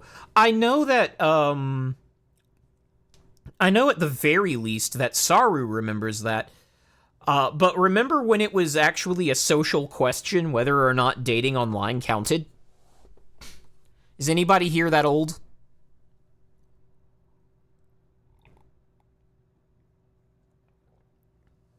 And I mean seriously, like, didn't count.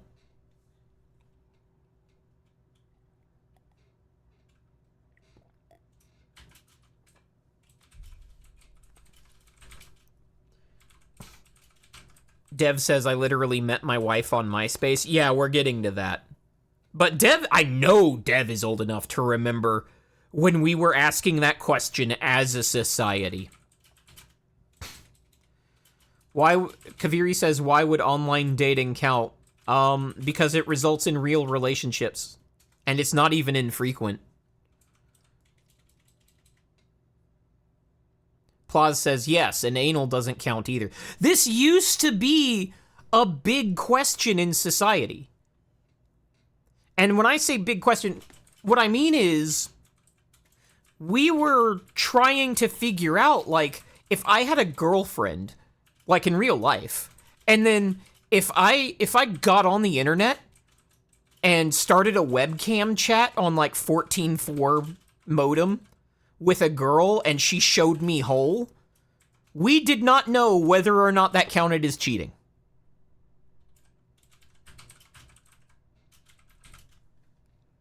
Like, that was a real thing.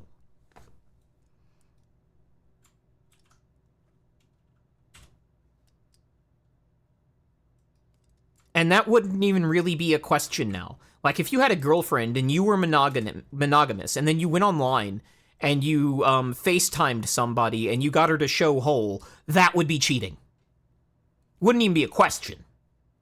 But it was back then.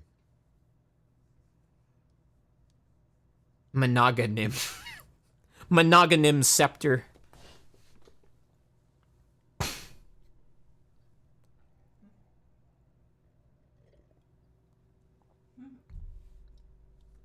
Nah, that's like saying porn is cheating. There's a lot of girls who do believe that if you watch porn, you're cheating.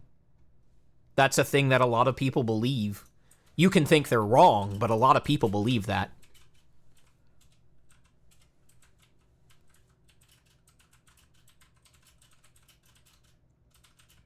Hookers aren't cheating either. Thanks, Inak. Kirsche is sort of one of those people. I think I remember that rant. Not that it was ever one rant. Not that it was ever one single rant. She's done it a few times, I imagine. Holy shit, stuttering's getting worse.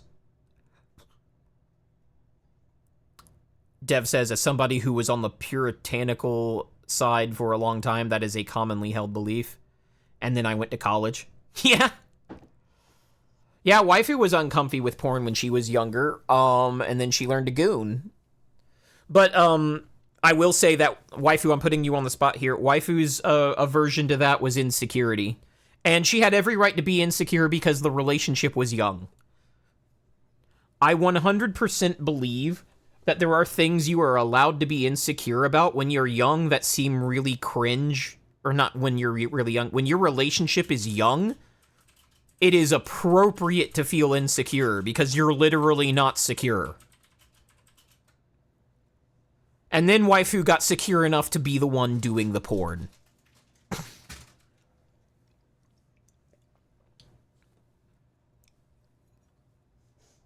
I promise I'm not clip farming. You're welcome. Dev says, is that a real thing and not just a sales tactic? Honest question. There's also... Okay, so what he's replying to is, there's also VTubers that think if you are watching other VTuber, you are cheating. Dev, that is Poe's law. I cannot tell if they're kidding. I think there are some people that legitimately get upset. And I think it's more than the people who are kidding. I can't prove it. But there's some people that get real angry when you're married.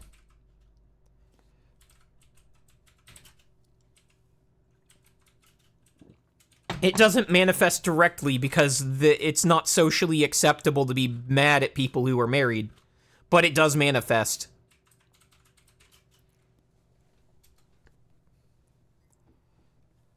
Especially girlfriend experience streamers. Well, yeah.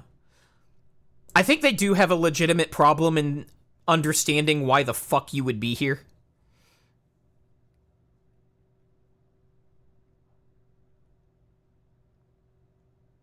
Who is the real clingy guy? What are we talking about? Nero says, and then you are married for 10 years and can ask her to spit butter in your asshole. Thanks, Nero! Nero says, I remember when I got married and someone acted weirdly upset by it. Your wife? God, man. I want to steal Plaza's line again. You didn't have to turn him into charcoal.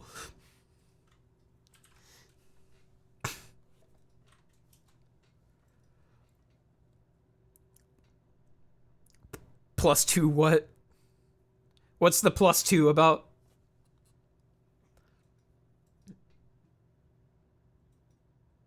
Oh,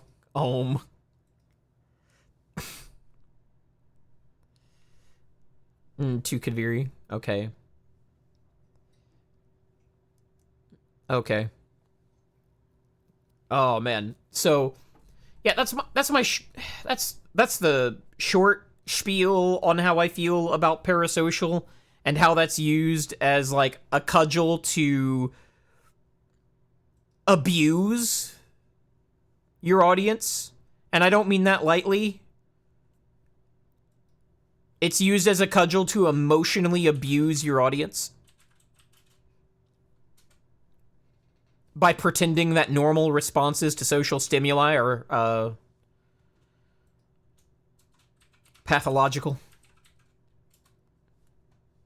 That's abuse, by the way. If you're doing that, that is abuse.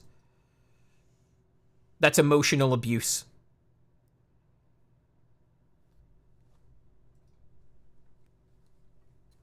There won't be one of those, well, if you do this, do it. Say, no, that's emotional abuse, and far too many streamers do that. VTubers and otherwise. You are emotionally abusing your chat if you tell your chat, I think of you as my friend, and then they act like you meant it, and you get upset, you are wrong.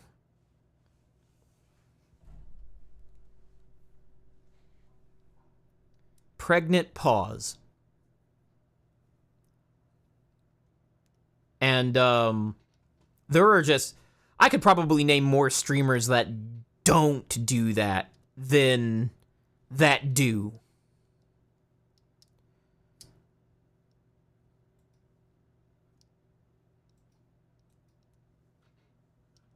Nero says, "You're so naive, I'm sorry. I didn't just assume you were fucking lying." Yeah, I think that was supposed to be broken up differently than how I read it. I think he was imagining being told he was naive. And then, I'm sorry. I didn't just assume you were fucking lying. That's a problem when your business model is authenticity, by the way. That's a good way to end up with no viewers. Saru says, "I hate all streamers equally. Can't wait to add waifu to the list." Waifu should talk about putting slices of feet on sandwiches with somebody else. Not naming names.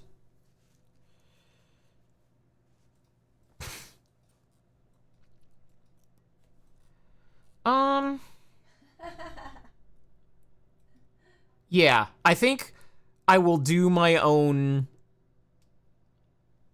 I think this subject is worth its own stream, and that's why I'm reluctant to get into it farther.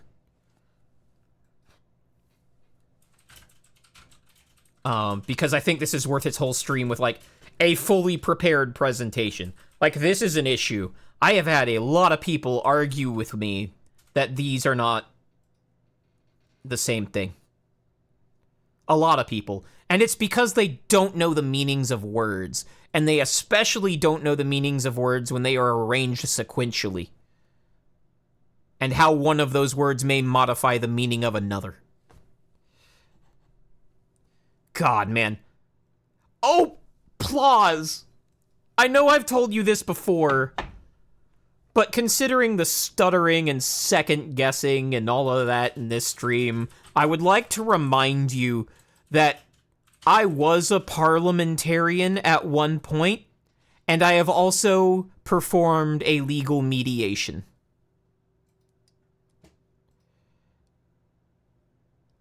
Successfully, I might add. The legal mediation was a success.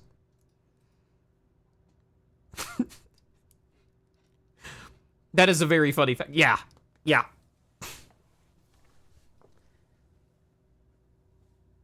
Alright, guys.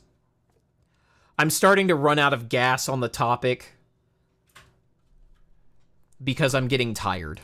Not because I'm running out of gas on the topic, but because I'm, like, physically getting tired, and I think it is time to wrap stream up. But, you know, I tend to leave time for one more round of questioning if I didn't get to something, or I prompted a question that wasn't answered, essentially, or if I caused a new one right at the very end there, or if I brought up something that caused a question in your head that you didn't ask earlier, and you thought I might have been taking care of that later, or getting to it, and then I didn't. Oh, that was... I need a mute thing for that. I need to get Waifu's little gadget that lets me just, like, tap on the box and then it's muted. The capacitive thing. That's really cool. Nah, Waifu needs you to get the laundry done before she beats you. That's true. What if I filled your tank? Riz! How are you going to do a subathon if you have such poor stamina? Dear Strongbad, how do you type with boxing gloves on? I don't know. I've done a 5-hour stream before. I just have to be, like, really in the mood for it. Work was very draining this week. It was very draining this week. And, obviously there are other things that drained me this week. And I'm not gonna, like, sugarcoat it or hide it or, like, pretend that I'm a stronger person emotionally than I actually am. I have not been sleeping that well this week, and you all know why. I will vague post that one. My sleep has been terrible this week, and it is for the reason you think it is.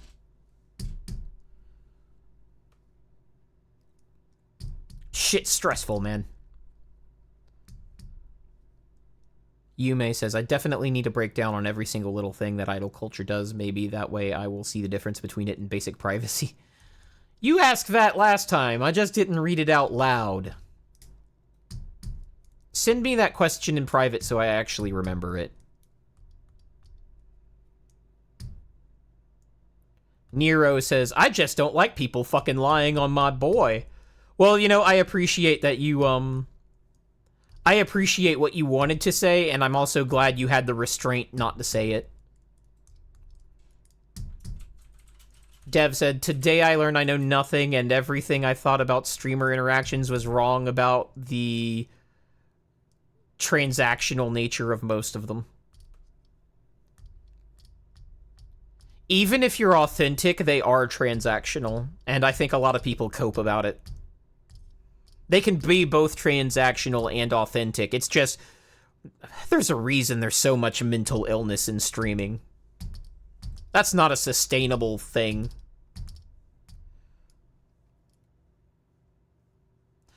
Dev called RM a whore, and he's correct. Yes! I authentically want your money. Well, you know, if your kayfabe is Mr. Krabs, you could do that. Dev said, yeah, I'm an exclusively transactional. Oh, okay, yeah. There is a lot of that. There is a lot of that.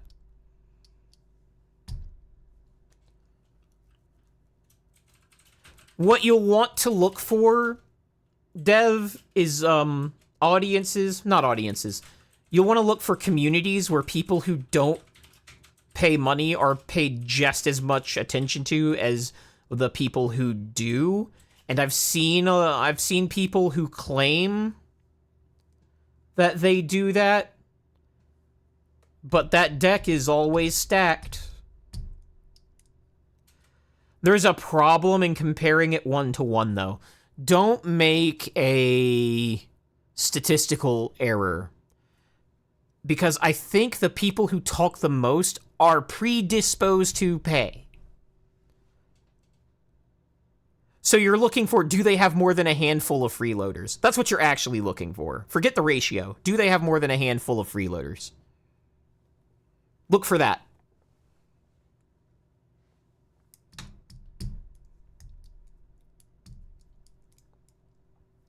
You need some form of neurodivergence to be entertaining. Not that it's healthy.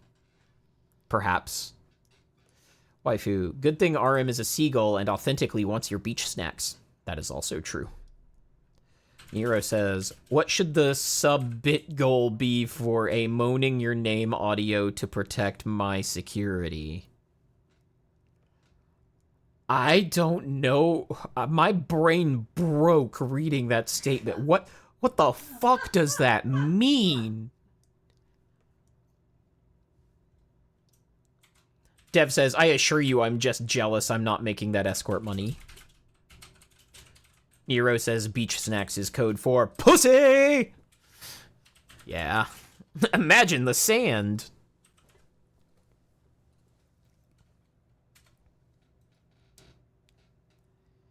Don't think, just moan.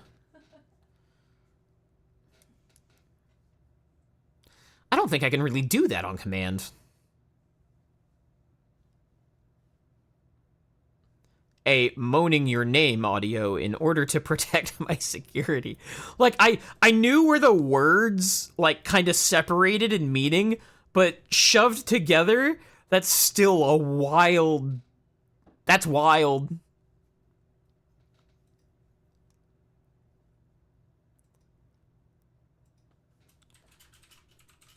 Does this microphone have any proximity effect, or is that just me?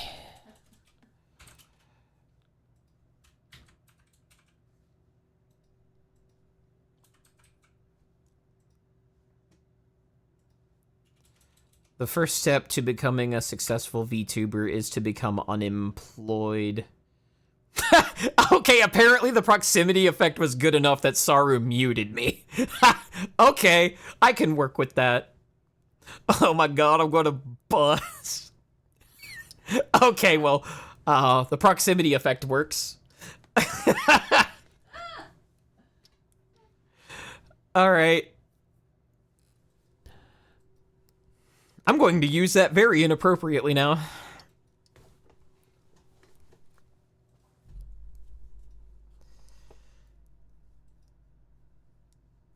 Like, I don't want to set it too low and have to moan everyone's name and make me unsafe, but I also... Oh! Okay! No, I thought you meant that I needed to moan somebody's name to make them more secure, and that was the redeem. That's what I thought those words meant.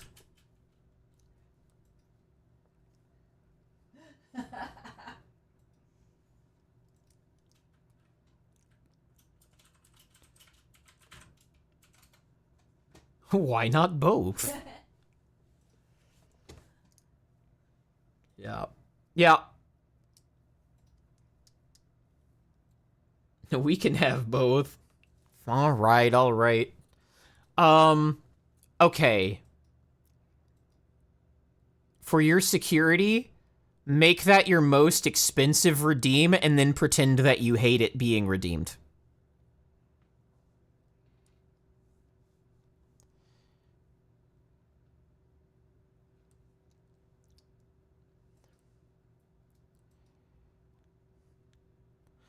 Saru says, is it parasocial to go into VC and moan together? No, that's just social. It's still weird, but it's social. Alright, guys. I'm gonna wrap it up then. Everyone have a good night. Thanks for coming to stream. I had a good time. Enjoy your weekend.